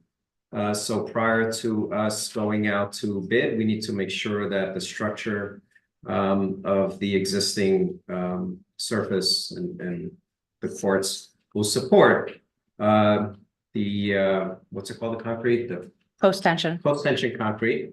So that we can move on to, again, putting the bid spec together and move forward with the project. And in this proposal, we're going with the basic services that are outlined in the in the proposal. And the basic services is $9,800. And that's what we're gonna be approving here. And do you also want this to be noted as coming from what? The initial donation from the donation, family. the donation. Yes. Yes. Okay. So, does the surface, once it's, assuming the engineer says it's structurally fine, is there, like roads and everything else, is there a life expectancy for the court? Once it's all put in? Well, I would think that the contractor that performs the work is going to give us the life expectancy. It's the same product, the same surface as the basketball courts. Okay. So, Thanks. And that was installed how many years ago? For your time, you know. yeah, right? yes. And it's holding up pretty well. Besides the surface needing repainting, but yes. Okay. So roll call, aye. Mary Shaw, aye. Tony, aye. Andrew Randall, aye. Who made the motion and second?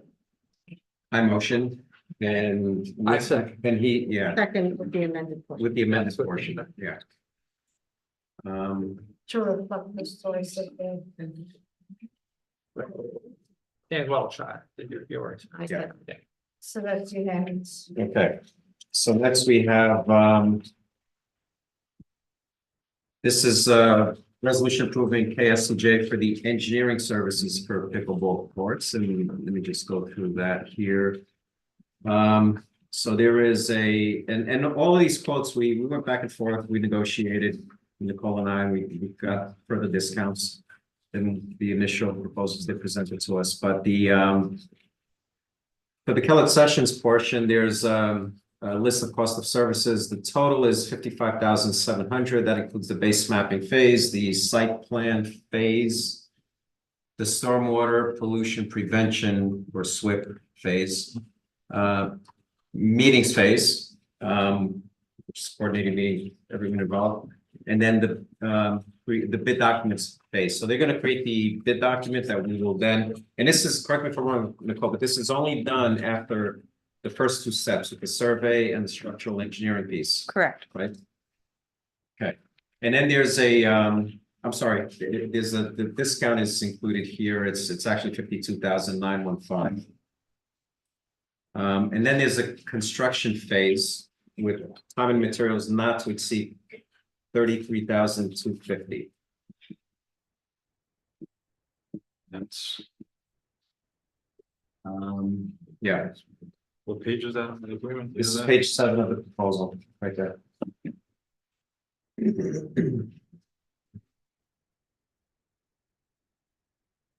There a cap on Keller Sessions? On the, Yeah, it's right there. there's a cap on the The construction phase. T and M on the construction phase. You're Now- gonna award it as a not to exceed, so if, Right, you know, this costs over, you For all, need a separate authorization. Okay. For that. Right. Right, and that's, the surveying and the structural is part of the foundation work for them to do the bid, site design, the bid assistance, and then getting it out, and then they do the construction administration. After that, for the build out, they oversee it. Yep. So are we Payment doing this processing. phase at a directs. time, or are we doing it all at once? The Kellett assessment would be one authorization. if we it's go- one authorization, they're doing this at the same time, right? There's, you know, these are different components that go into the engineering piece. Yeah. But ultimately, the deliverable from this is the bid documents that will go to the contractors who'd like to bid on this. So there's two, basically, tasks 1 through 5, that's one element, and task 6 is another. And Correct. are we approving this in separate Are we gonna add those together and say the total not to exceed? What's this resolution look like? I would say not to exceed the 52,915 plus the 35. I'm 33, sorry, the 33. 33,250. Not to exceed 86,200 dollars. Yeah. It's like 86,215, right? I'm coming up with 86,165 with pencil and paper. You're probably doing it better than I did. I'm the first to admit that I'm a human being. To exceed. 86,165. 86,165. That's So her that's why I math is very said not to exceed Yeah, that's- $86,200. Beautiful. You don't have to show your work. Now, let's go tap into the remainder of the donated funds Before plus the ARPA. ARPA, Okay. right? I move that we approve. The ASCJ. For engineering services for the pickleball courts not to exceed $86,200. The first portion of which will come from the donation and the remainder from the ARPA fund. So Did you second? You did. Okay, so all in favor? No. For discussion? Roll call. Mary Shaw, aye. Tony, aye. Andrea Rendo, aye. Dan Welsh, aye. You did, Rich. I didn't hear him. He's very quiet. Yes. No, he did. He I did. questioned you. Aye. Yeah. Okay. Thanks, Captain. Okay, next we have the, Thank you, Nicole. Thank Thanks, you, Nicole. Nicole. we have a resolution approving the renewal of license for A&G Waste Services to collect and dispose of Wait, what about refuse. the charity? Oh, sorry, I skipped Charity one. bike ride? Yes, so it's including the agenda packet. We do this every year with them. So I'd like to go ahead and motion that we approve the 2024 cycle support charity bike ride. So, Discussion at the second, right? That's the second. Oh, sorry. He So moved. I moved, so second discussion. They will just be driving through. And things will be clearly marked. They actually give us the, Yes. yes. We have the route and Yes, everything. yes. Ridiculous. Right, and then they provided us the certificate of liability insurance. Excellent. So we're good. Next we Are we have, voting We have to now? vote. oh, sorry. Oh, do we have to vote? You were asking. Somebody made a motion, I thought. You have to vote. Oh, I'm sorry. I thought, all in favor? Aye. Aye. Um, Okay, next we have, it's a renewal of hawk service contract for Wild Oak Sewer. well, you missed AMG, right? Oh, AMG again. Assume we're going in letter of order on that. I lost my bet anyway, so I guess it should slow down. Yeah, so this is the renewal. So I'll go ahead and motion that we approve the renewal of the license for AMG Waste Services to collect and dispose of refuse and recyclables. Second. Discussion. Any There are- other concerns? No. And their insurance is. Yeah, it was attached. So, Yeah, I know, but I just wanted friends at home to know. Oh. all in favor? Aye. Aye. Okay. So now, this was not in the packet because I forgot to give it to Carrie to include it in the packet, so. There's in front of each of you, there's the hawk service agreement. We do this every year. This is for Wild Oaks Sewer District. It is the field service they do on calibration of equipment. They do 4 on-site visits per year, including the required maintenance, which in this proposal includes the required parts under that maintenance. Unlimited technical support calls, et cetera, for $7,693, which is about $800 more than it was last year. And we have a budget one. And this is sold Yes. within the It's within the district. not to the taxpayers at large. Right. So I'd like to go, I'll motion that we renew the hot service contract for Wild Oak Sewer. Do I have a second? Second, are we, as, authorizing you to sign. Yes, actually I have to sign it. I believe. Yeah, so I can't motion. Okay, so. Annual motion?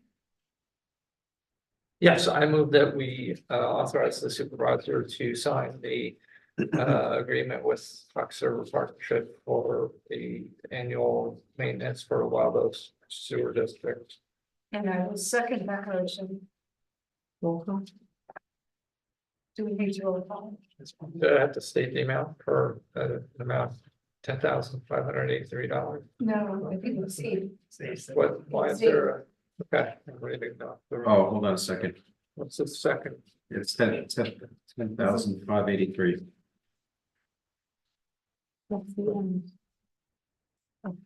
Yeah, I was in the wrong, sorry. Okay. All right, as in the amount of $10,583.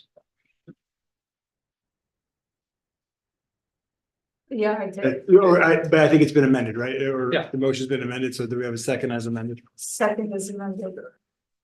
I can roll. Discussion, all in favor? Roll call. Oh, yeah. Right. Abstain, this is Wild Oak, so I gotta pay that bill, so. Fair enough. Mary Shaw, aye. Andrea Rendell, aye. Yeah, well, Abstain since that's. I don't think you do, but Okay, so okay, next we have, this is the town's insurance policy, it's our renewal. Which, we have budgeted 10% increase. Based on initial estimates that we have received, and the renewal came in at actually 2.75% increase, which is less than the majority of the surrounding municipalities. We compared notes and they were all seeing a 7 to 8% increase. So we can credit this lower increase to our excellent claims record, as well as participation in various safety initiatives and loss control efforts that NYMER offers to the town. So moved. Second, This is an authorization for me to sign. And this is, you said it's all insurance, all just liability or everything? It's our liability insurance, property and casualty. I'll make a motion authorizing supervisor to sign the insurance renewal. Second. Discussion? All in favor? aye. Okay. Let's go to that. All right, next is the NYSERDA Clean Energy Communities Grant. Would you So- our friends at home know what NYSERDA stands for? NYSERDA is the New York State Energy, you fill in the blanks, yeah. Research and Development Authority. Development Authority, correct. So there's this clean energy communities that many municipalities, there's I forget how many municipalities are part of this. Lewisboro is part of it, and we've actually been earning points. This is in the agenda packet, our report card. We're at 3,100 points for actions that we've completed. We've completed 6 actions, which includes the community choice segregation, the energy code enforcement training, the LED streetlights, legislation and regulation, base financing. I'm not familiar with the base financing piece. But that gives us 3,100 points, which entitles us to a grant of $50,000, correct? Dan, in fact, I'll let you speak to the rest of this. Yeah, NYSERDA just at the end of last year beefed up their incentives for this program, and it's kind of a way of gamifying the, to attract the municipalities to keep moving ahead on their various sustainability goals. And we were fortunate enough to reach one of the levels that triggers a grant eligibility.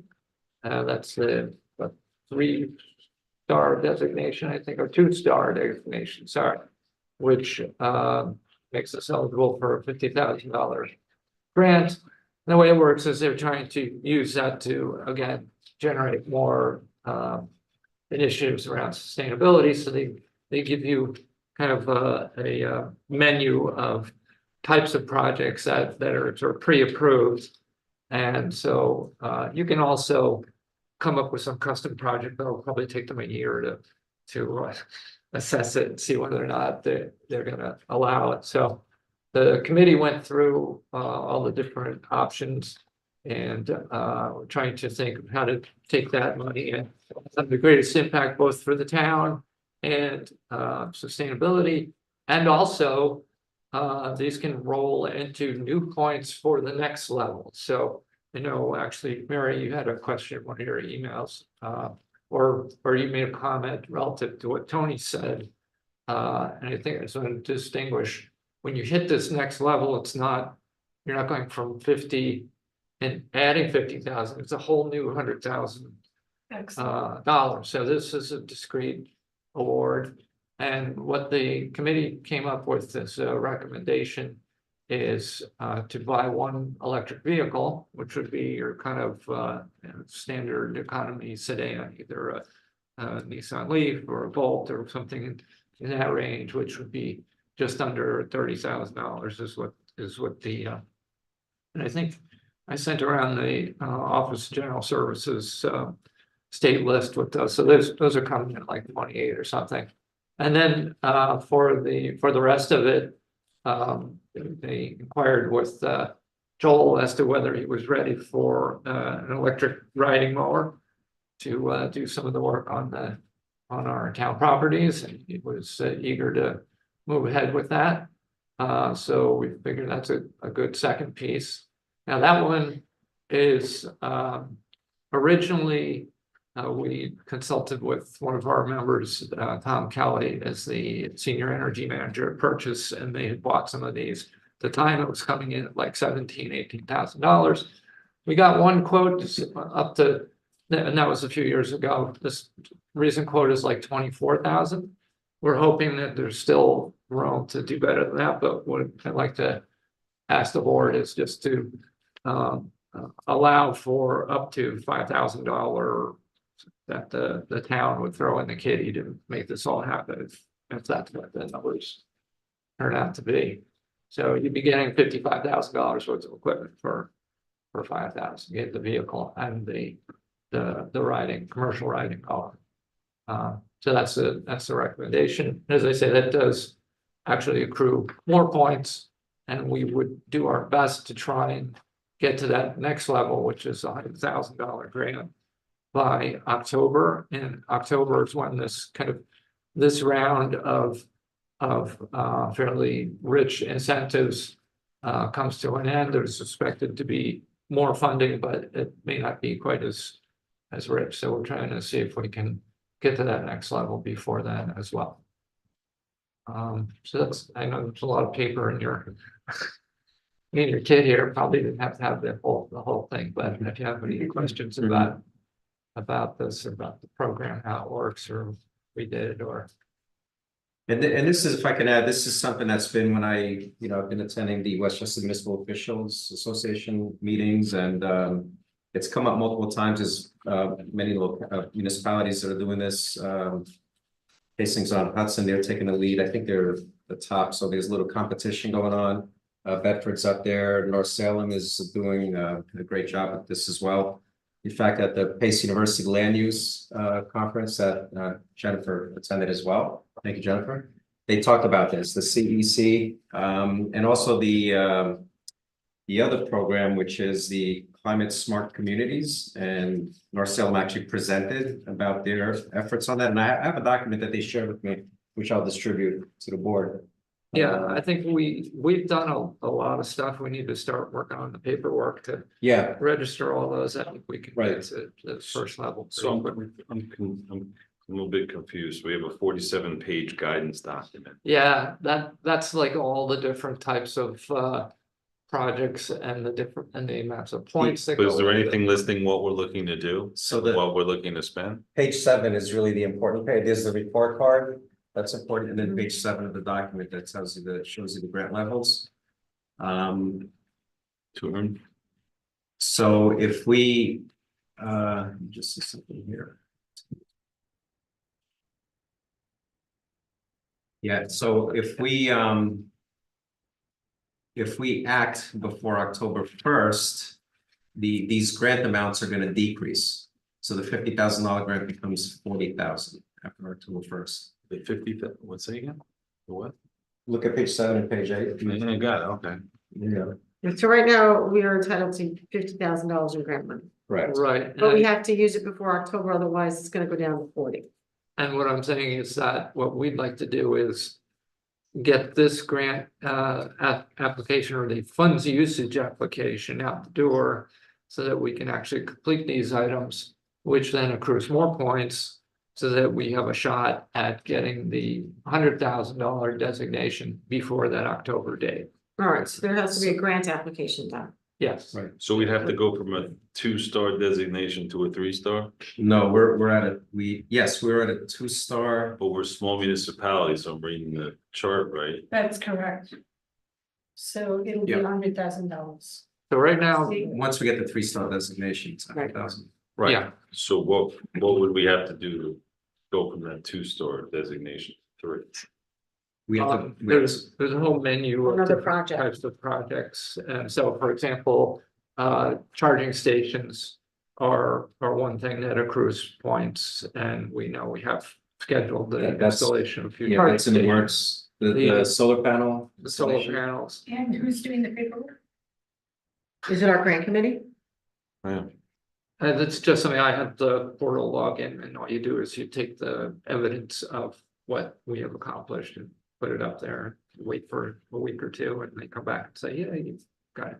But then they put the points on the scoreboard, so that's been me so far. So there's a lot of, as I say, there's the landscaping, the electric landscaping machinery itself accrues more points. And the electric vehicle purchase would accrue more points. So there's a couple of different potential pathways to get to this next 100,000. It's a, a done deal. And I spoke to the building, but Kevin's gonna need a vehicle. He's got the hand-me-down from PD. But it's gonna need to be replaced, and he's fine with riding around in an EV. And also, our highway superintendent mentioned to me today that he would be open to the F-150. Is there anything from any committee or any person as far as laying this out? Sustainability committee? Anybody? Sustainability. Okay, is there something from sustainability committee they submitted to the board that I missed? Yeah, it's they emailed it earlier with the proposal, and again, it's the car and the lawnmower, and so you have the details about the other types of things, and we did discuss a lot of other things. We're already doing solar through the CREST grant, so we're gonna try and do solar with this one. It wouldn't accrue any more points, and we didn't have a logical site, and we have already got chargers coming through the county grant. So these were logical things that we landed on. So right now for tonight, this is just a discussion. We're not gonna make a decision. I would like to make Would you like to a make a decision so I decision can on the- start to okay. do the paperwork on this. This is for So October, right? It's, we have to put this in? Well, you get to start sooner, and then you could start working towards accumulating to the $100,000, and hopefully before October. That 100,000 gets reduced to 75,000. So if we can accomplish some other things before October 1st, it gets us to the $100,000 level. Correct me if I'm wrong. So how much are we proposing to spend in order to get us to the next one? So what I'm saying is that between those two items, it looks like it would go over the allocated 50,000 by maximum 5,000. I hope less. We'll try to get more bids on the. So on the we're mower. thinking that we're gonna Those two spend, vehicles get us to the $100,000. The one vehicle. in the No, car. we'll need some other, as I said, the solar panels would be part of it, the charging stations would be part of it. And there's a couple other items on the menu that, this or that, the thing. Could you touch bases with us before? I'd like to. Let Mary finish, yeah, I'm sorry.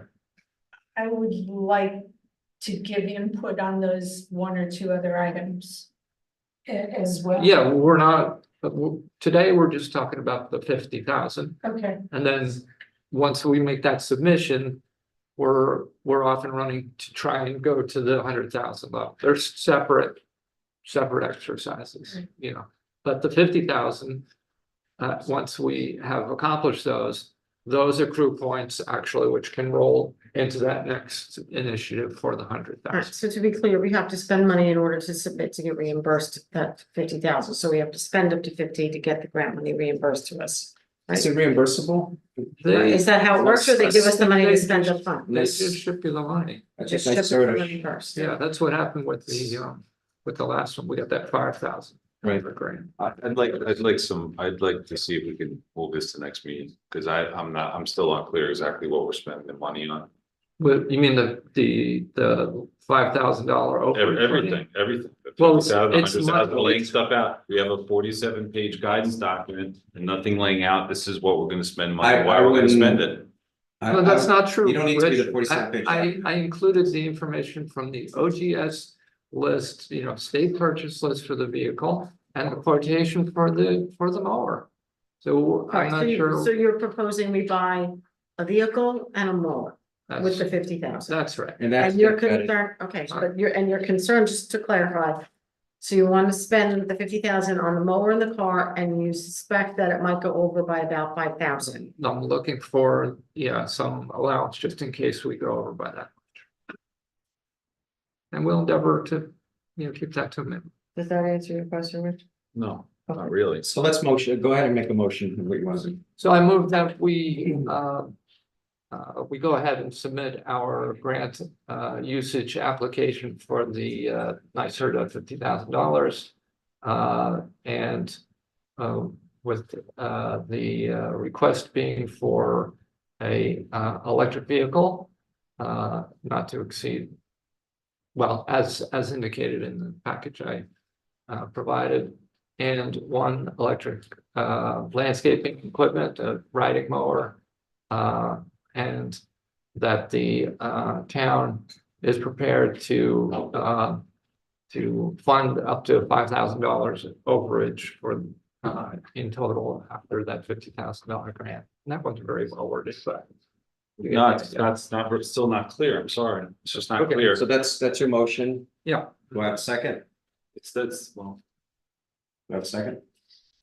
I'll second it. Discussion? Yeah, the motion's not clear what we're spending the money on and where it's going. He said a mower and the little vehicle.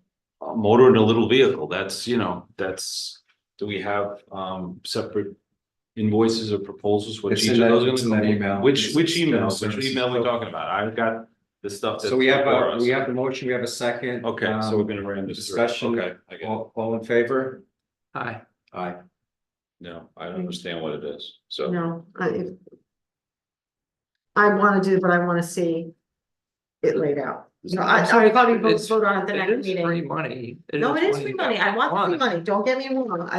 There's gotta be And more clarity. we're and trying Rich to isn't stay clear. on schedule to get the next 100,000. I understand, but whether we spend the money today or 2 weeks, I think we'll still be on schedule. And they'll answer Rich's questions, but I'm not sure that we know that because it's now April already. It has to go in. They take their time to revert it, say, yeah, you did it. Then we have to execute on it, right?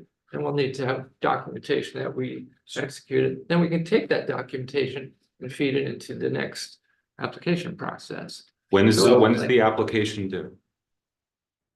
It's a rolling thing, Rich.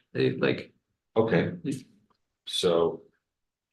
Again, we're another expenditure here where we're just coming up and all of a sudden there's a, whether it's a real or feigned, time issue to spend significant amounts of money without clarification. I just wanna know It's great. why it is that we think we might spend 5,000 of the town's money. That's all. Because the lawnmower came in at more than what I figured it's coming out to. It's maximum about 55,000 between the vehicle. And it might be 53, because the vehicle is showing it like 28 and the mower about 24. So, it might be only 2,000. So I'm trying to allow that everything's tied up right here now, in case it comes out. So you fill out the application, Right. you submit it, they send us a check for 50,000, and then we buy the stuff. Is that how it works? They need, the application needs to be accepted, first of all. Right, And then there's gonna be a grant disbursement application, where they give you the money. then you're gonna have to commit to what else you're going to spend. Right. I think the whole discussion is whether or not you want to put the application in. That's get a good approved point. for So the like we've done grant. with the other grants. So. If you get so approved for the let's- grant, then you may have to So let's, spend other funds in order to secure the funding, okay? so maybe we But break it down that way instead of. I thought it was grouping just for two submission of together. the grant application. So let's, yeah, so I motion that we go ahead and approve We the have grant. We have to remove A the second motion. and four votes. Wait, So- we've had a badly worded motion. Shall we move to remove withdraw the the motion on Withdraw the motion. They can withdraw the motion. Okay. Now you have the motion, maybe just to submit the grant application. And I sort of, and then you see what they come back with the conditions for the funding. That's fine. That's much better. We even need a motion to submit the application. We've done it. I think it's a smart thing. Certainly. Yeah. That'll do. That's fine. I'll make the motion to submit the application, no problem. And I'll second. Thank you. Discussion, all in favor? Aye. Right. Okay. Language counts. Okay. It does. There's just a lot going on. Okay, next we have Oak Ridge Water District rates. So let me preface this by saying that we, and I handed it, is a handout that everyone received. Should be in front of you, right there. Thank you. So this is, what's that? No, appreciate it. Thank you. Thank you. You're welcome. So when I had the meeting with the Oak Ridge District back in January, I advised them that this was forthcoming. And it's been discussed even before with our prior controller. We had a meeting here. And we and so this isn't, it's not new that we need to increase the water fees. It's never been done. So here and I'll distribute this, my plan is to distribute this to the Oak Ridge community, to the district.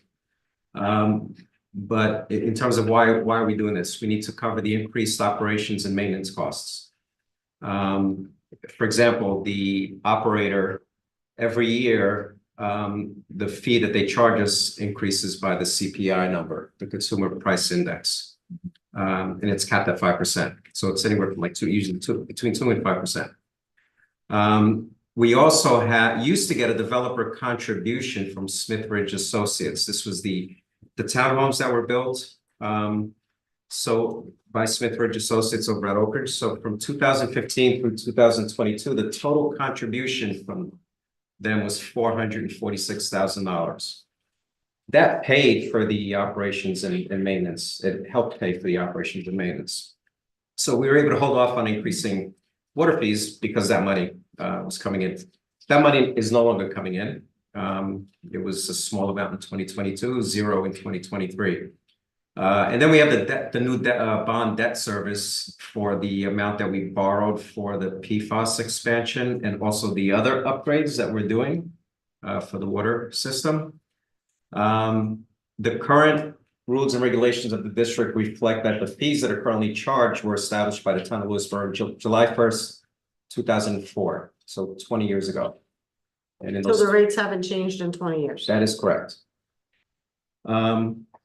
So currently what I did in this table here is I have the water rates per 1,000 gallons. There are 3 tiers, $7, $8, $9. The proposal is to just make it even. It's easier for billing purposes instead of having tiers. It's $13 per 1,000 gallons. Well, no, per 1,000 of the first. All the way. So It's 13 yeah. per 1,000. We no longer have the tiers. Like the current rate is for the first 27,000 gallons. It's $7, $27,050. So what's the difference between the base fee, which you're gonna get to, I guess, and the water rates? Yeah, the water rates is based on consumption. Okay. It's the actual water that people use. And then there's a base fee, which you can see in the table. And maybe I can put this up on so folks at home can see this. I'm talking about it. Let's see, I'll just share this here on the screen and I'll share it up here. Sean, can we turn on the screen here? So the base fee essentially is to pay for the system, as it were, right? To use the system, yes. Correct. It's yeah.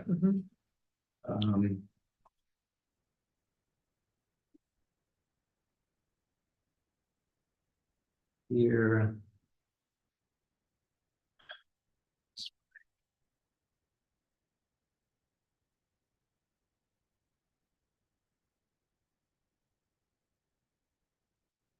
Here it is, okay.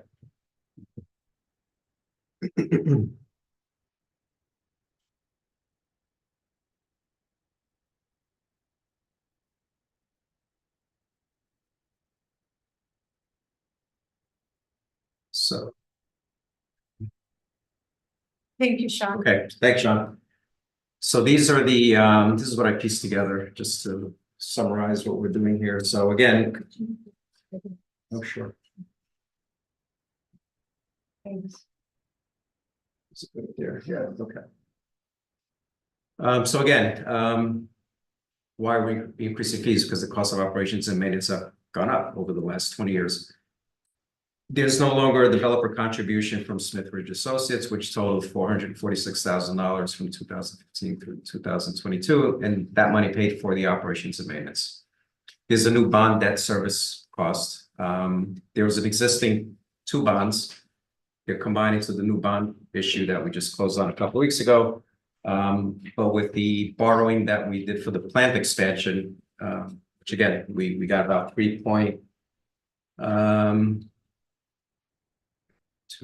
almost $3 million in grants, and then $930,000 we had to borrow. So that's incorporated in here as well, the debt service associated with that borrowing. So in order to cover those costs, we need to increase the rates in the base fees. So this is what we came up with. So there'd be a flat fee of $13 per 1,000 gallon flat fee. It's $13 rate per 1,000 gallons. We no longer have the tiers, and then we're increasing the base fee. And just to give an idea of what the impact is to the average person in the district, for a condo, the average increase is about $30 a month, $30.67 a month. And for the single family homes, it's $43.67 a month. It's 125 to 175, right? That's $50. Wait, okay. If you include the water consumption and the base fee, this is based on the average consumption that we would have data on. What's the basis for on the base fee having such a differential between condo and house? That's how it was originally structured. But what's the basis for it though? I mean, if the water. I wasn't here when those fees came up, so what we did was we increased a certain amount across the board. Right, but it means keeping it's being doubled on, more than doubled on condo, and increased less than half on house. So I'm just. It's less than double on condos. Right, does a condo utilize more of the infrastructure or somehow? I'm just trying to understand the basis for such a big differential between condo and house.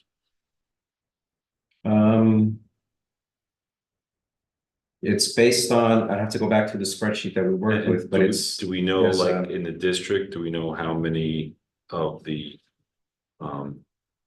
members of the district come within the condo definition? How many are house?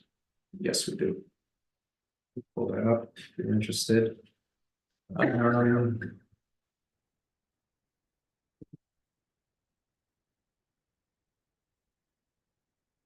This is very messy spreadsheet, but there's about 364.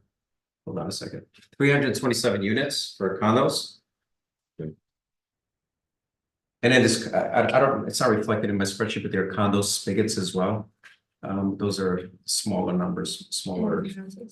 And then the houses, there are 22 single family homes. And where It's do about 20. the townhouses fit in onto these categories? They're under the condo rate. Really? Yep. The single family homes are the homes on Conan Valley. Yeah, No, I know so those the are- user rate, the amount for the water is you're paying for what you use. Correct. And at a uniform rate, so Mhm, kind of, I get that. but the base fee, I'm having difficulty understanding, so from, the rationale behind the numbers. Because you're going from. Well, condo it's a $50 increase in the base fee, Right, essentially, right. for each. Yeah, I'm right, So so it's being that's- doubled, so that's, that's $50 per quarter, so that's $200 increase in the base. Right.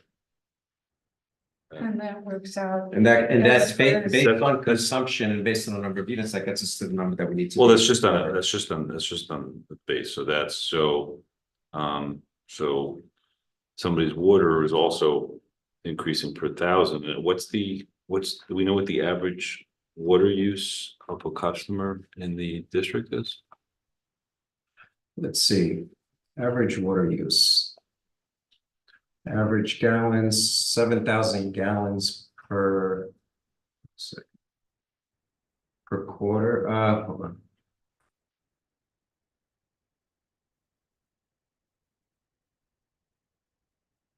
I'd have to calculate, I mean, add the total usage, and then from that, we backed into, let me see.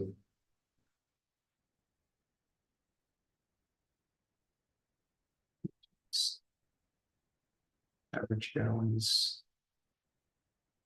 7,000 gallons average per quarter. That's the average per quarter.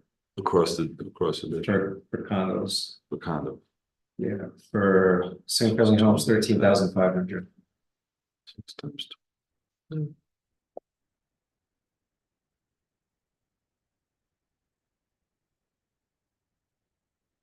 And just an observation, I assume the original rates with the tiers, there was some thought that, some little signal there to say, hey, you can watch your usage, you can save a little money.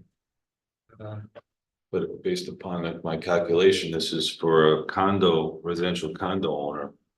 This is based upon approximate, median use, whatever is about close to $400 a year. Yeah. Increase. It's $368. it's $784. Let's see. 364 base fee. It's $784 per year, so it's and today it's $416 per year. So Water usage and base fee. $368 increase. Yeah. For the year. So it's this number, $30.67 times 12. Well, can we, so I guess couple additional questions. So if we put these rates into an existence, can we lock them in for a time? Lock them in for as long as you want. No, but I It mean, could be another 20 years. No, well, I mean. Not that we will, but I'm just saying, it's been like this for 20 years. Yeah, Well, if expenses, if 5 years from now, there's a surprise, and yeah, then we'll have to address it then. Well, in other words, but we're running certain numbers. I'm presuming that we're running numbers based upon what our potential costs are gonna be. Going, we can project that. Also, the fact that we have a 20-year history as far as how costs have, changed over that time period. What I'm looking at, if somebody's gonna increase by $400 for a year, which is gonna be pretty significant, especially looking what the tax burden would be in town for town taxes. And then we're back here in a year or two, especially somebody who's on a fixed income. This has nothing to do with town taxes. I understand that, but somebody who's living there and somebody who's in a condo in a smaller unit and a fixed income, or, then that's the problem in the getting hit with this and not expecting this. So what's your proposal? I mean, I'm not We hearing have to how we raise can- about $146,000 a year. Right, the question is, in light of the work, is that 146,000? I guess that's my first question, is that, do we believe that part is gonna stay roughly stable for the next few years? As long as I'm being, I'm trying to keep the burden as minimal as possible, financial burden. So we've had years where operations and maintenance exceeded $300,000. That number has come down. And we're hoping to keep it down. I mean, there's more, we're doing more to keep the costs down. There's things that you can't anticipate, and we actually had a relatively productive conversation with sustainability partners the other day as an alternative of coming in and running this particular plant and in an effort to see if their approach would also take whatever needs to be put into the plant and take the cost of maintaining and upgrading and all that and extend it over a larger period of time to keep the costs of rates low. So it's kind of complicated. I would prefer them come in and do it before I butcher the explanation. But the thought is with sustainability partners, there's an option that they would come in and they would run it as a utility. So they take it, they look at it, they evaluate it. They say, okay, this is what it's going to take to run it. And we're going to make sure that it's maintained and has state-of-the-art equipment, et cetera, et cetera. We decide what they want them to do, and then they take that cost and they transfer into a rate that they spread over 34 years. So that it takes the cost of, like now we're dealing with a bigger, we had to borrow money and things like that. So we've got a big chunk and we're limited as to how long we can spread that cost over time. But with what sustainability partners may be proposing is that you take that cost and you spread it over an even longer extended period of time to keep the rates even lower. So it's a beginning of a conversation. So you don't want to lock anything in when there could potentially be a way of looking at the running of the plant. So they're talking about the capital cost though, right, for the new project and taking those. Capital costs and the actual maintenance and running of the plant itself. Well, that's an annual thing, even if goes like this a little bit. I mean, you don't want to take that and shift that to the future. It just means you're kicking cans down the road. Well, I think That's why I think they explain it better, because you Yeah, yeah. listen to them Okay. explain it, it keeps the rate at a constant for a very long period of time at a lower rate. And it incorporates all these things into it and the continuing maintenance. No harm in having them in. What's the proposed effective date for these increases? Proposed effect, elaborate. Effective date. When you're Effective starting. date, Q2 would be April 1st. April 1st. They get invoiced every quarter. Okay, so then my proposal would be to defer it till third quarter. So give people a quarter to have a heads up and plan that they know the Well, they increase is already, coming. so yeah, already gave folks a heads up, told them it'd be coming Q2. And we had to wait till we closed on the bonds to figure out what the final numbers are gonna be. But they don't know they don't know what it's supposed to be until now, right? Correct, until I. They know what the next number is, Right. now what the X is. Email this to them? No, Okay, so, this is a discussion, okay. yeah. So my recommendation would be if we put in these into effect, delay it 90 days so people can have notice of it and they can plan accordingly financially.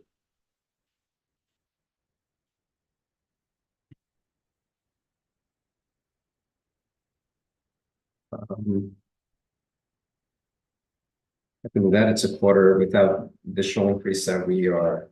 Yeah, it just in a means that deficit. we're running a deficit. That We gets run pushed- deficit a little longer. Gets absorbed later on. Yeah. maybe in the Well, again, this long is what run. you're telling me, this is an issue going back to 2004, right? But what's So, not an issue going back to 2024. It's just that we haven't raised the rates Raise since the 2020 rates. since right, so it's an 2020. issue, right? In other words, it hasn't kept up with costs or inflation or whatever else for 20 years. Right. So I don't see the It's harm another in part. postponing it, yeah. Yeah.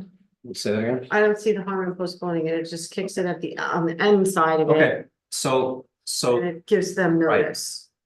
okay, so, Nobody likes surprises. right. I've been pretty transparent and open, but That's You can- not my point. yeah. The people, the bill shows up and it's a surprise. They know something's No, coming, this. but they don't know the exact Okay. number. So what Rich is saying is they may know that there's an increase coming, but it would be good if they would know what the exact numbers are in a significant amount of time prior to when they have to pay it, so they can plan accordingly. The bill, I think that's it's- all. So which would be, what's it, the end of October, no, August, To put it September. So in it's September. concise terms, it gives them 90 days to get used to these numbers spiritually as well as financially. Okay. That works. Okay, So then I'll go ahead and motion that we enact these new rates beginning Q3 of 2024, Which is what the, July first. July 1st. Do I have a second? Second. Discussion? All in favor? Aye. Aye. Okay, Rich. it's very silent. Good point. Okay. All right. So we got the one now. And then we have, we have a couple of new things. So one is and I emailed the board about this, it's the paint collection. The Sustainability Committee put this in place. They did it successfully last year. There's a timing component, which is why we couldn't wait till the next board meeting. So basically, this is a resolution. Someone else will have to make the motion to approve, allow the supervisor to sign the New York State DEC registration form for paint collection and recycling. And that collection date would be,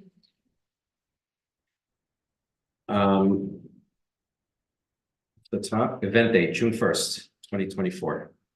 Excellent. okay, so everybody get ready to bring your expired paint to the June 1st. cemetery. Of course, we have to wait till the DEC approves this, Okay. but there's no reason why they shouldn't. But approve it. We where? also received at the town park.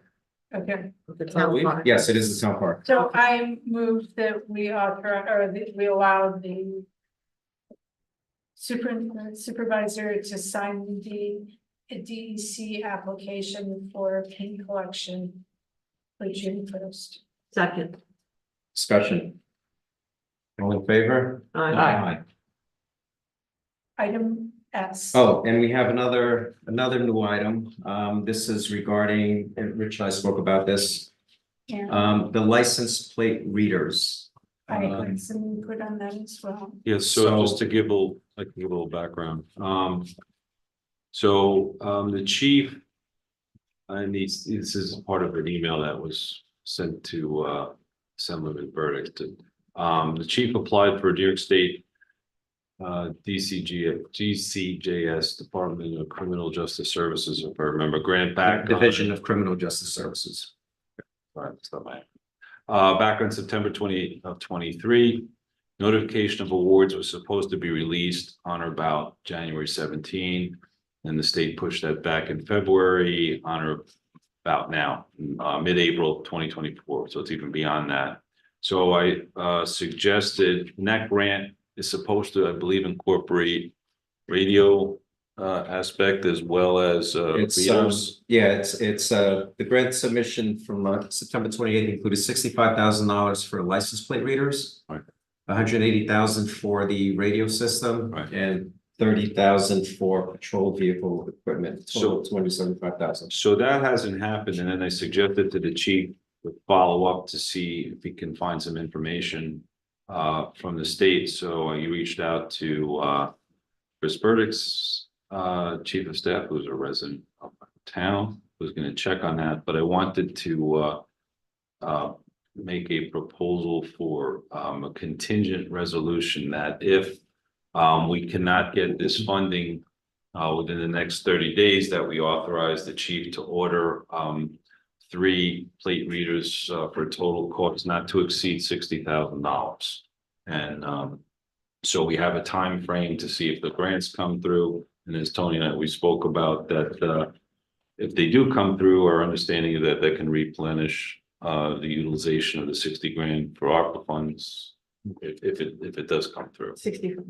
It's actually 65,000. Oh, I'm sorry. So the chief was telling me 60. So you're right. So okay. So whatever that number is, yes. 65, and we talked about it. too. Yes. Talked about it with the. Get a chance to talk to Dan about it, but I spoke to Tony and Andrea as well as Mary about that. So as we've heard, we want to do something tangible and timely, referable to law enforcement efforts, and this is something that the chief has made a priority. So I want to make that motion, the contingent resolution to approve through the utilization of ARPA funds up to 65,000 to purchase and get operational up to 3 license plate readers in 30 days if we haven't heard from the state as far as the NYSDCJS grant. Second. Discussion. I wanted a second. Yeah, and I just want to give the chief credit for, I mean, he's been working on this and we've been talking about it for a while. And, you know, so there has been a lot of effort put in to see this through. And hopefully the state will come through with this sooner than later. So that we don't have to use ARPA funds, but if we have to, we will. Yeah, this is something that benefits 100% of our citizens of town. And this is a public safety issue, so it's the right thing. I appreciate everybody's support. All in favor? All in favor? Do we have to roll call it? Authorize potential expenditures. You say after roll call, even though it's not, because only when we actually incur the expense, that's when we roll call, right? But are you gonna have a separate approval then? Oh, If you're not, then you should roll call it now because you're authorizing the expense. yeah. I thought we had to wait for the grant, but that's fine, yeah. Aye. Mary Shaw, aye. Tony, aye. Andrew Arundel, aye. Dan Welch, aye. Okay, takes care of that. Thanks for that, Ed, on time. Appreciate it. Public comment? Well, did you have? So you had an add-on. No, that's for executive session. Oh, okay, sorry. Okay. Okay, next we have public comment number 2 for new business. Oh, Would you mind removing? oh, sorry. Screen Just stop sharing. John, you having trouble there? And, All right. The screw show. no, it's. Yeah, so let me.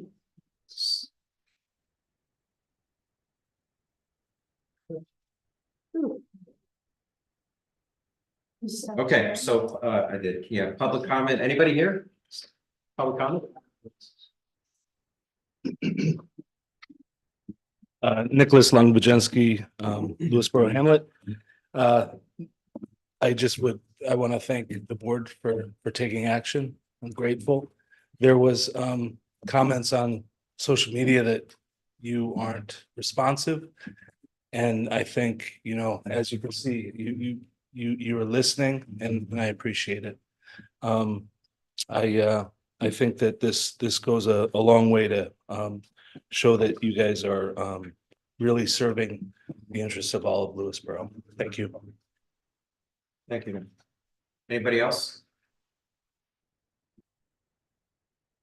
Jen Cipriano, Vista. I just want to echo what Nick just said. Thank you very much for listening. And I know the businesses as well as the residents really, really appreciate it. And thank you guys for, you know, acting. Thank you. No, for John. Anybody else like to comment? Sure. On Zoom? You don't want to mention the volunteers for I-18? Great. Go ahead, no, go ahead. Yeah.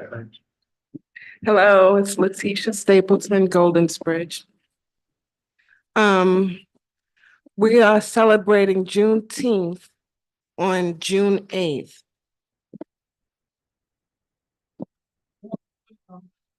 From 1 to 4. So if anyone can volunteer, that would be helpful. And also Pride is June 22nd. I'm not sure of the time, but we will speak on it next meeting. June 8th is Saturday. Saturday, yeah. And I'm hoping that we can get some volunteers and I hope that you all will come out and celebrate with us all. Thank you. And I'm not forgetting anything. Thank you all. Thanks, Letitia. Okay, on Zoom. Yes.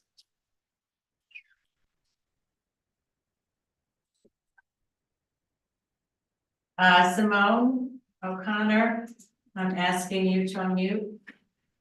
Hi again. I didn't know we were shouting out different holidays that were not on the new items.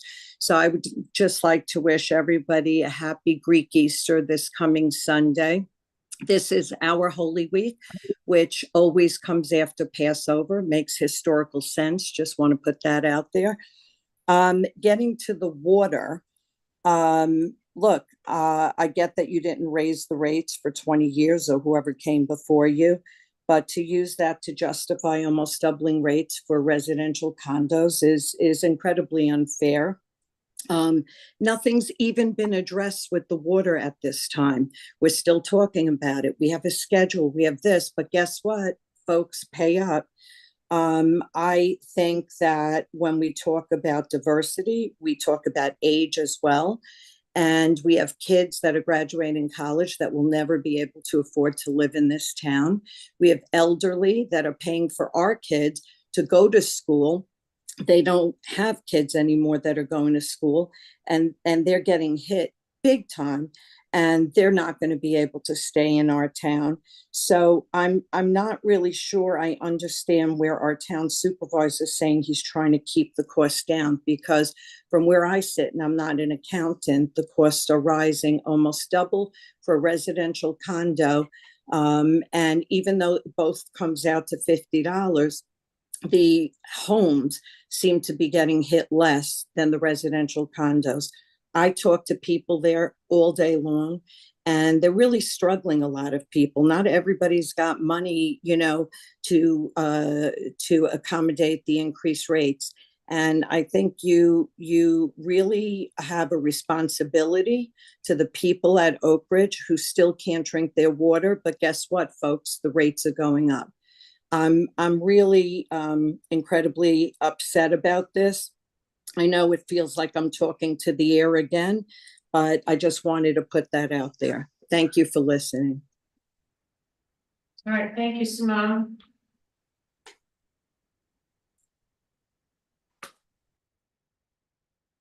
Carol Cernak, I'm asking you to unmute. Hi, it's me again. I'm so sorry for the people in Oak Ridge and with the water that they're dealing with. I mean, I can't imagine turning on the tap and not having fresh water. It's just really disgusting. It's sad. It's really sad. And I would like to say hoorah to John Winter. He is the best person to deal with this town outside of the box.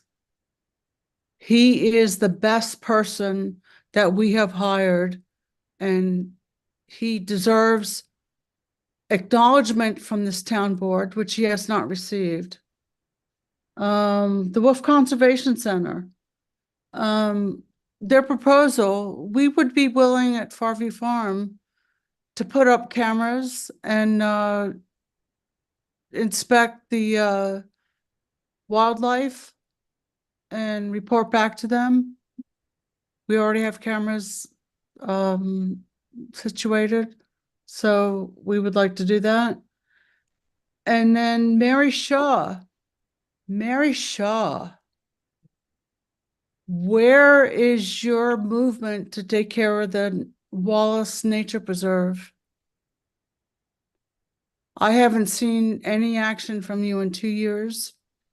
It's disgraceful. It's concerning. And what are we gonna do about it? And then the taxes in this town. Why can't my parents live here after 40 years and not afford their taxes?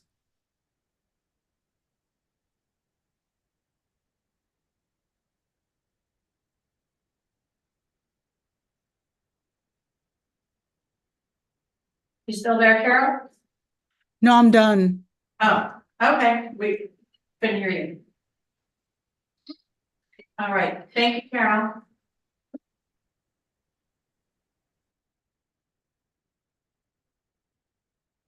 Kathy Deutsch, I'm asking you to unmute.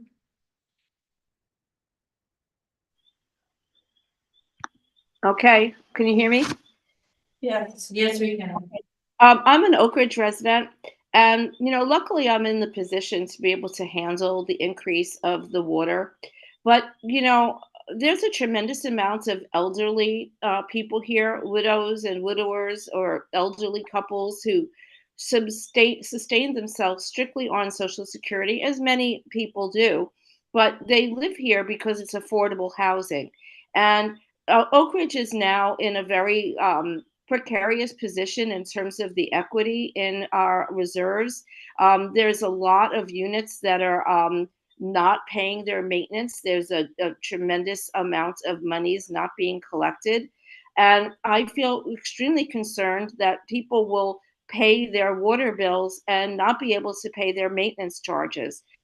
Therefore, putting us in a very vulnerable position, which we're already up against a wall about.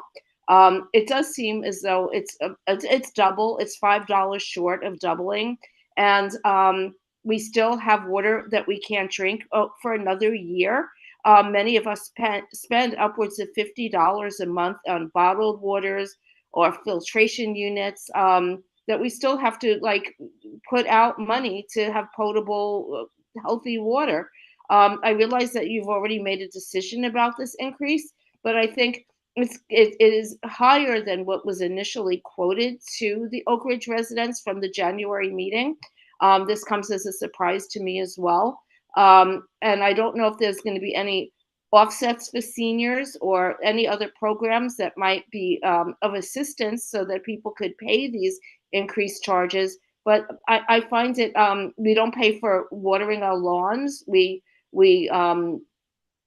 don't have the similar needs or usages that private home dwellers have. So it just seems as though the balance is off, and I think it could put the Oak Ridge community at risk. Thank you. All right, thank you, Kathy. And that's it, Tony. Okay. Thanks, Jen. Okay, next we have, like to motion to approve claims. Second. Thanks, Rich. Discussion?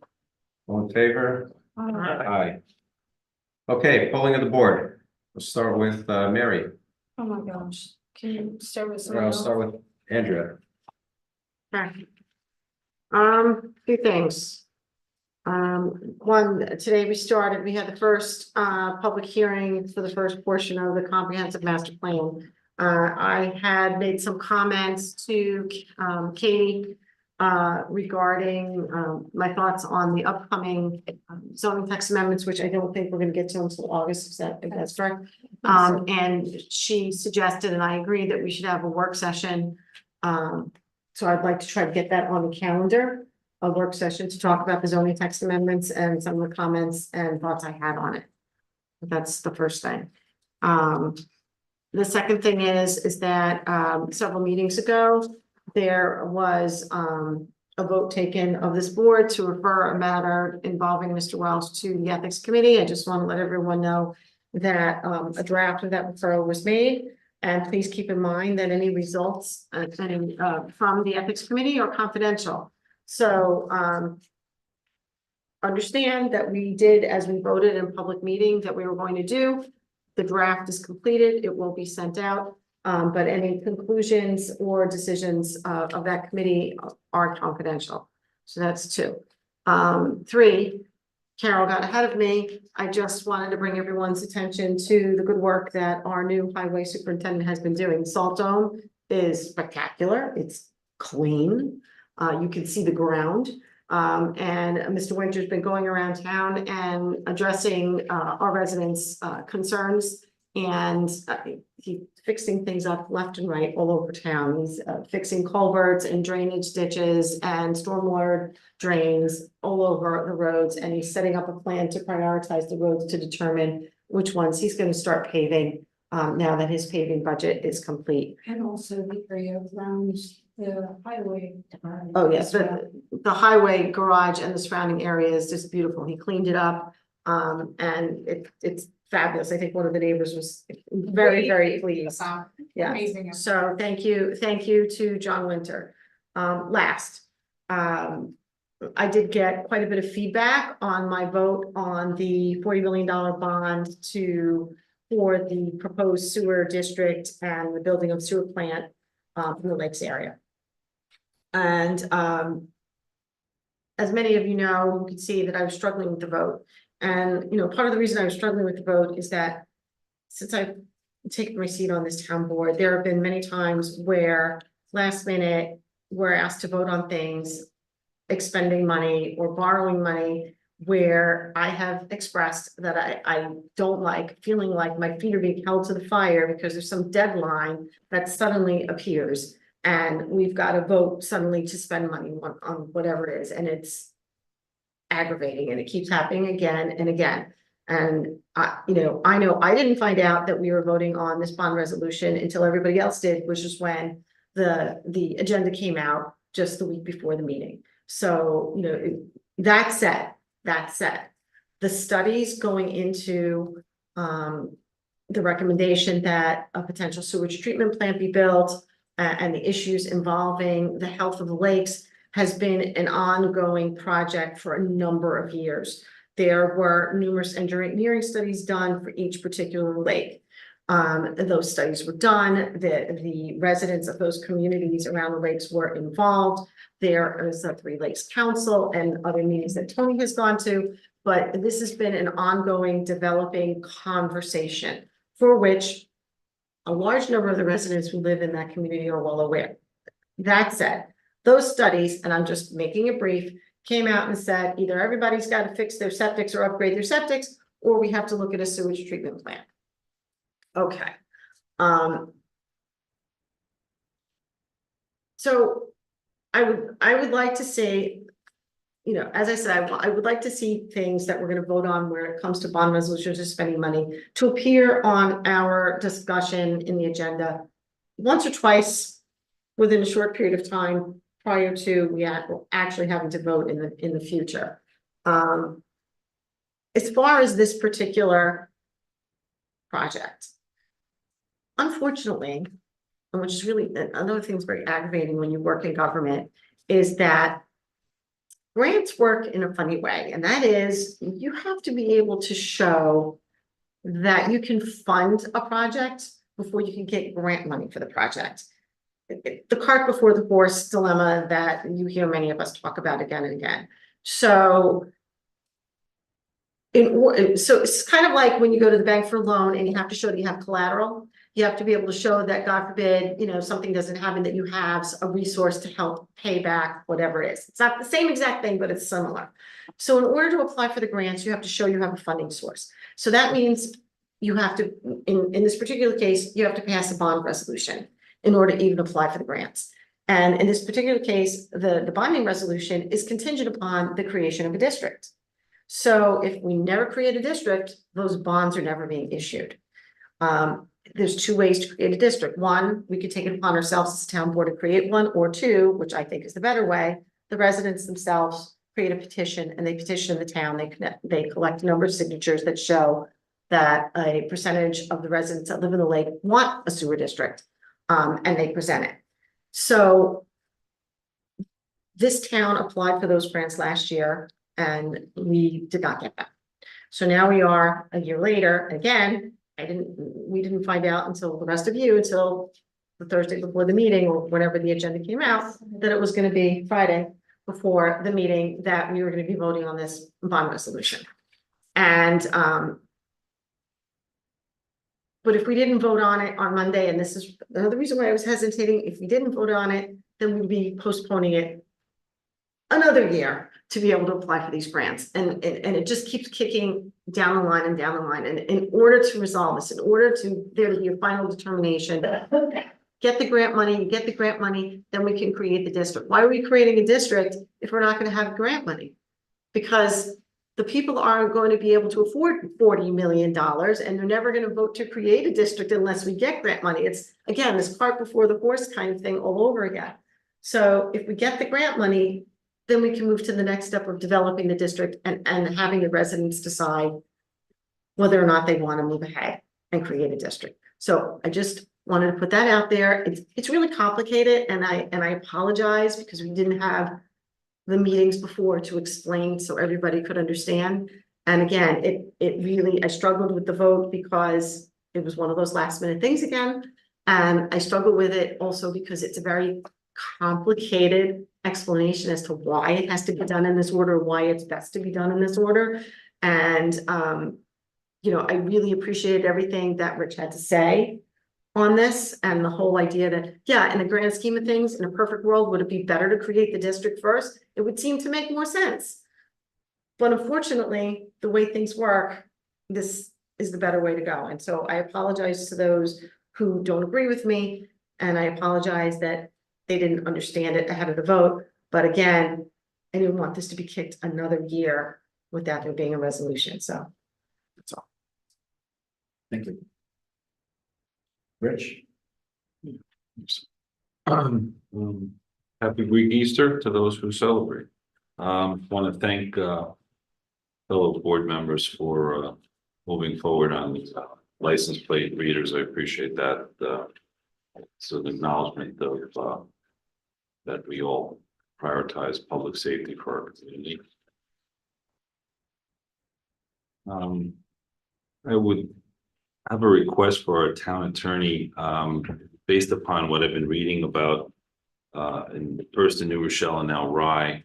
I just like the town attorney to review our contract with Sustainable Westchester, just to make sure that we've fully complied, and all members of the board have complied with general municipal law 803 subsection 1, just based upon what I've read in both the New Rochelle and in the city of Rye. I just want to make sure that we're on sound legal ground as far as compliance with that provision of the law. So if Greg, you can take a look at that, just advise the board. I appreciate that.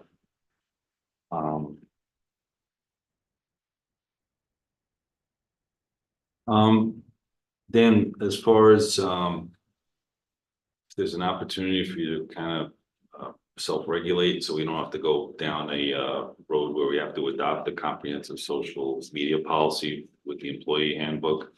Perhaps you can either just, as suggested, take your town council person off your Facebook page, and also just, you know, allow other people to comment. We've had constructive dialogue over a long period of time, and that's good by me. So you have views which I respect, don't necessarily agree with, but I totally respect your ability to articulate them. And in a democracy, it's important to have the exchange of ideas. So if you could maybe make that adjustment, that you take that reference down in your personal Facebook page, as well as allowing people to comment, and we can have a free exchange of ideas. So I hope you'll take that to heart.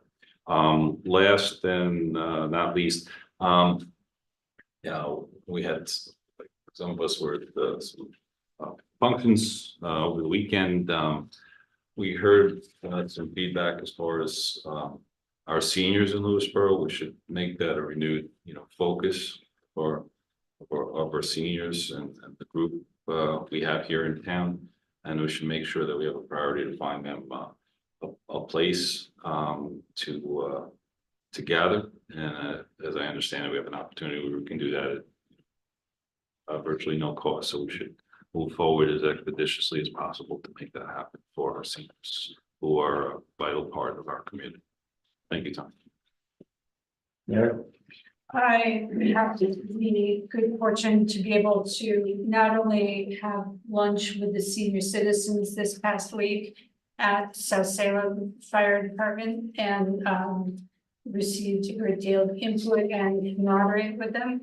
The next day I donated blood at the blood drive. So thanks to the South Salem Fire Department for arranging that for happening. I do believe they had a phenomenal turnout. 127. Was it 127? I think that was, yes. 127 units. And also I had a great time with the Vista neighbors of mine, and I can't remember the name of our organization, but we cleaned up a lot of things left by the wayside on 123. I lost track of the number of bags that we filled, but thanks to the highway department for picking that up. And it would be helpful if people took their trash home rather than dropping it on the edge of the road. I'm sure it's mostly people from Connecticut, New Jersey, but just in case it's someone from New York, please take your trash home, and recycling as well. We've had reports that there have been people who have dropped leaf clippings at the composting site at Fox Valley. That is not really an appropriate place to do that, so please refrain from doing that in the future. We're really grateful for the composting sites, but we have to follow the rules. And we're still looking for campers for the town camp this summer, so make sure that you apply, and we also need adult counselors as well. So if you're looking for an employment opportunity for college students coming for the summer, or school teachers perhaps who are on the break, they could become counselors as well. And I have reached out to the open space committee as well as the trails volunteers about the Wallace space that was donated, and I'm sorry it's not working as quickly as we would all like, but it has not dropped off my to-do list. And I wish everyone a happy, great Easter. By the way, Tony, thanks for motivating me to get up to the blood drive. Oh, So, yeah, good. So I'm glad, and actually just for anybody who hasn't done it, this was my first time giving blood, and Really? it was just one of those things. Good job. And You got there late, because like I left at 7:30, well, shutting down. your friend, President Biden was down. I know. So, but it couldn't have been a more pleasant experience, and the music was good too, so. You know, every donation helps at least 3 people. So if you can't donate blood, you can also help out with the next girl. And the snacks afterwards are great. That's the camaraderie that we want to use. Okay. Yeah. How much, I just noticed that one of our pedestrian bike committee members, Ines Mergix, is organized with some other volunteers a bike walk and roll to school day for May 8th. People will assemble at 8:30 a.m. at Ontrue, and they've corresponded with the police and the schools are all on board. In fact, when they get to Meadow Pond, I understand some of the student musicians will be there and welcoming the folks, the young folks coming in. So that should be a lot of fun. I'm gonna join in with that just to absorb that energy. And I'll be going out Friday afternoon with some folks at Ridgefield Avenue. We're gonna do a kind of community survey down the road there just to get a sense of where the worst spots are and maybe get some consensus on calming measures that would be acceptable to people, and try to put together some strategies from that. And lastly, I'll just note the reference to the Wallace Preserve. I think, yeah, we need to get moving on that. It's a little bit complicated because there's quite a bit of wetlands there as to just how to set that up so that it's getting the proper attention and respect, and it's organized in a way to optimize what's there, but And pay respect. What's that? And pay respect to the memory of Mr. Wallace. Yeah, that's right. So, okay. Okay. Pretty great. Yeah, I have a couple of things. So Route 35 paving, we had a meeting on Thursday, I think it was, of last week at the Cyrus Russell House, which included DOT, the Bedford supervisor, myself, the contractor who's doing the paving, the engineering folks. We had first responders. I invited PD, fire department, LVAC. So it was a great meeting. And they're gonna start within the next couple or so weeks, so people should be seeing them out there on 35, marking things up, putting up signs. And they're gonna be doing drainage work initially along the sides of Route 35, followed by then the milling and paving. The anticipation is that they would be finished by August. And hopefully they'll be able to reel it in sooner. So that's good. It was a great meeting, and as soon as I get more updates from them, I'll be sharing that with the community. And I guess this is unrelated, but is there any chance to do that crosswalk or? No, I've tried, tried hard. I mean, spoke to the regional director and. Is it no for the project at all, or no, we're not gonna do it as part of this? They're not gonna do it as part of this. Okay, so Part of the it's still reason is that not there's a whole process, there's engineering, because it's not as easy as just painting lines, right? They need to run electrical, they need to put the safety signaling, Mhm. and they need sidewalks. They're not gonna put in a crosswalk until we put up a sidewalk. Yeah.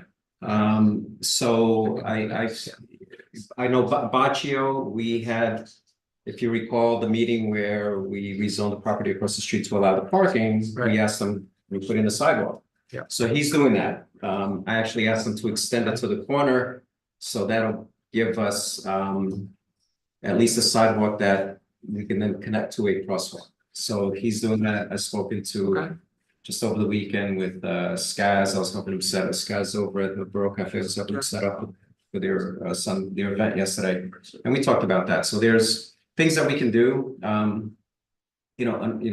Had we passed that bond, we would have been able to kick off the work, but but now we're gonna have to, what I'd like to do is pursue the New York State TAP grant, which is, I think comes out in September. So we need to put a plan in place.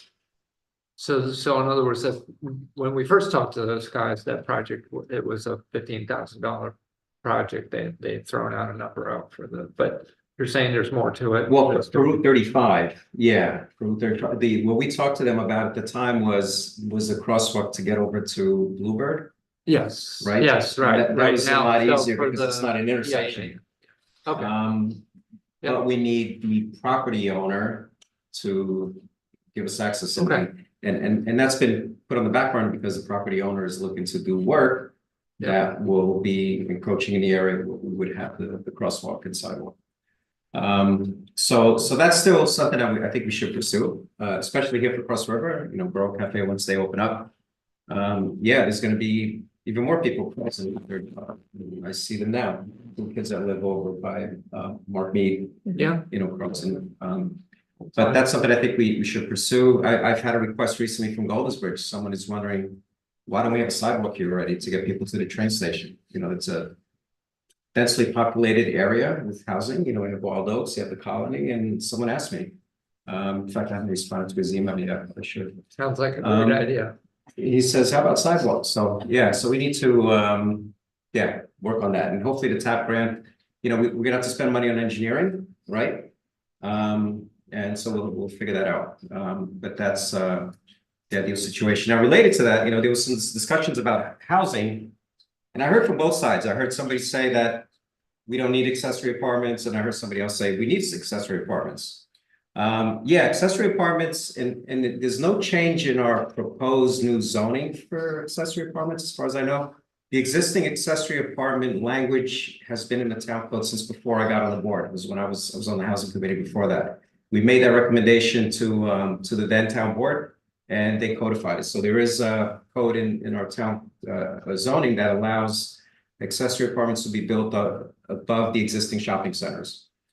So that exists today. So, and I'm talking to some of the shopping center owners, they're interested in pursuing residential to supplement the commercial business. So that's something that, I'm all for additional housing for our seniors, for young kids starting out that want to stay in town and maybe hop on a train to White Plains or New York. I think that'll be terrific. So hopefully there'll be, more interest in that, and with the Hamlet Center shopping center owners, I know they have an interest. So we'll see what we can accomplish there. Just to touch on the $40 million borrowing or bond resolution. So to be clear, if you read the language in that resolution, it lays out the funding. There is no town borrowing. It's all grants. It's $40 million, and I have it listed here from when we first put this funding model together last year when we first applied for this grant. And this is the letter that actually went together with the grant package. So we've known since then that it's $40 million. We know that it's, 4 different types of grants. Unfortunately, one of them is not available yet. We're gonna have to wait another year, according to New York City DEP. We have to apply for the New York City DEC one once it comes out, and we hope to apply for the New York State EFC one in June. And then there's one with the county, which I'm working with county executive's office to try to get a meeting to tap into funds that are available through the county, also related to, these are funds that came over to the county from DEP. So that's $40 million, not town money, not taxpayer money. So I just want to make that clear. And hopefully, we take these steps at a time. It's like Andrew said, it's a complicated process, and hopefully we'll be able to get these and move forward.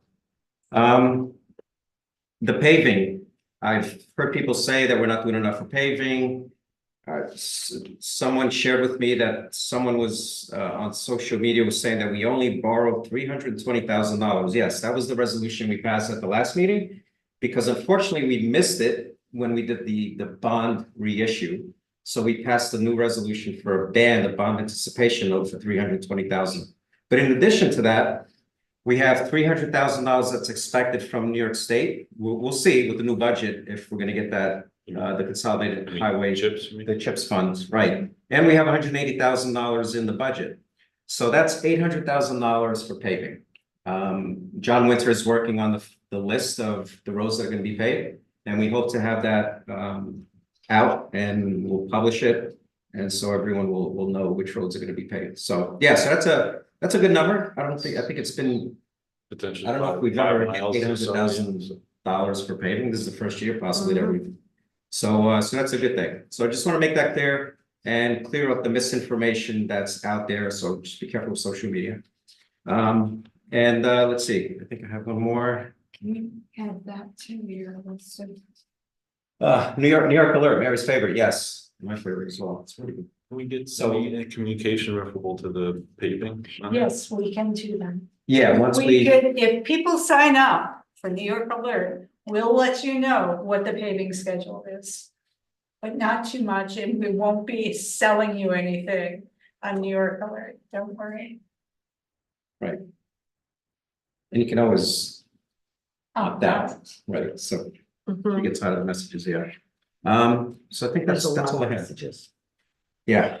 Be careful what you send them. So I think that's it. So now we're the next announcements, town board meeting, Monday, May 13th at 7:30 p.m. here at the Townhouse, 11 Main Street, South Salem. And now I will motion I'm going to executive session for interview personnel. We're going to interview a couple of people. Second. Motion to move into executive session. Do I have a second?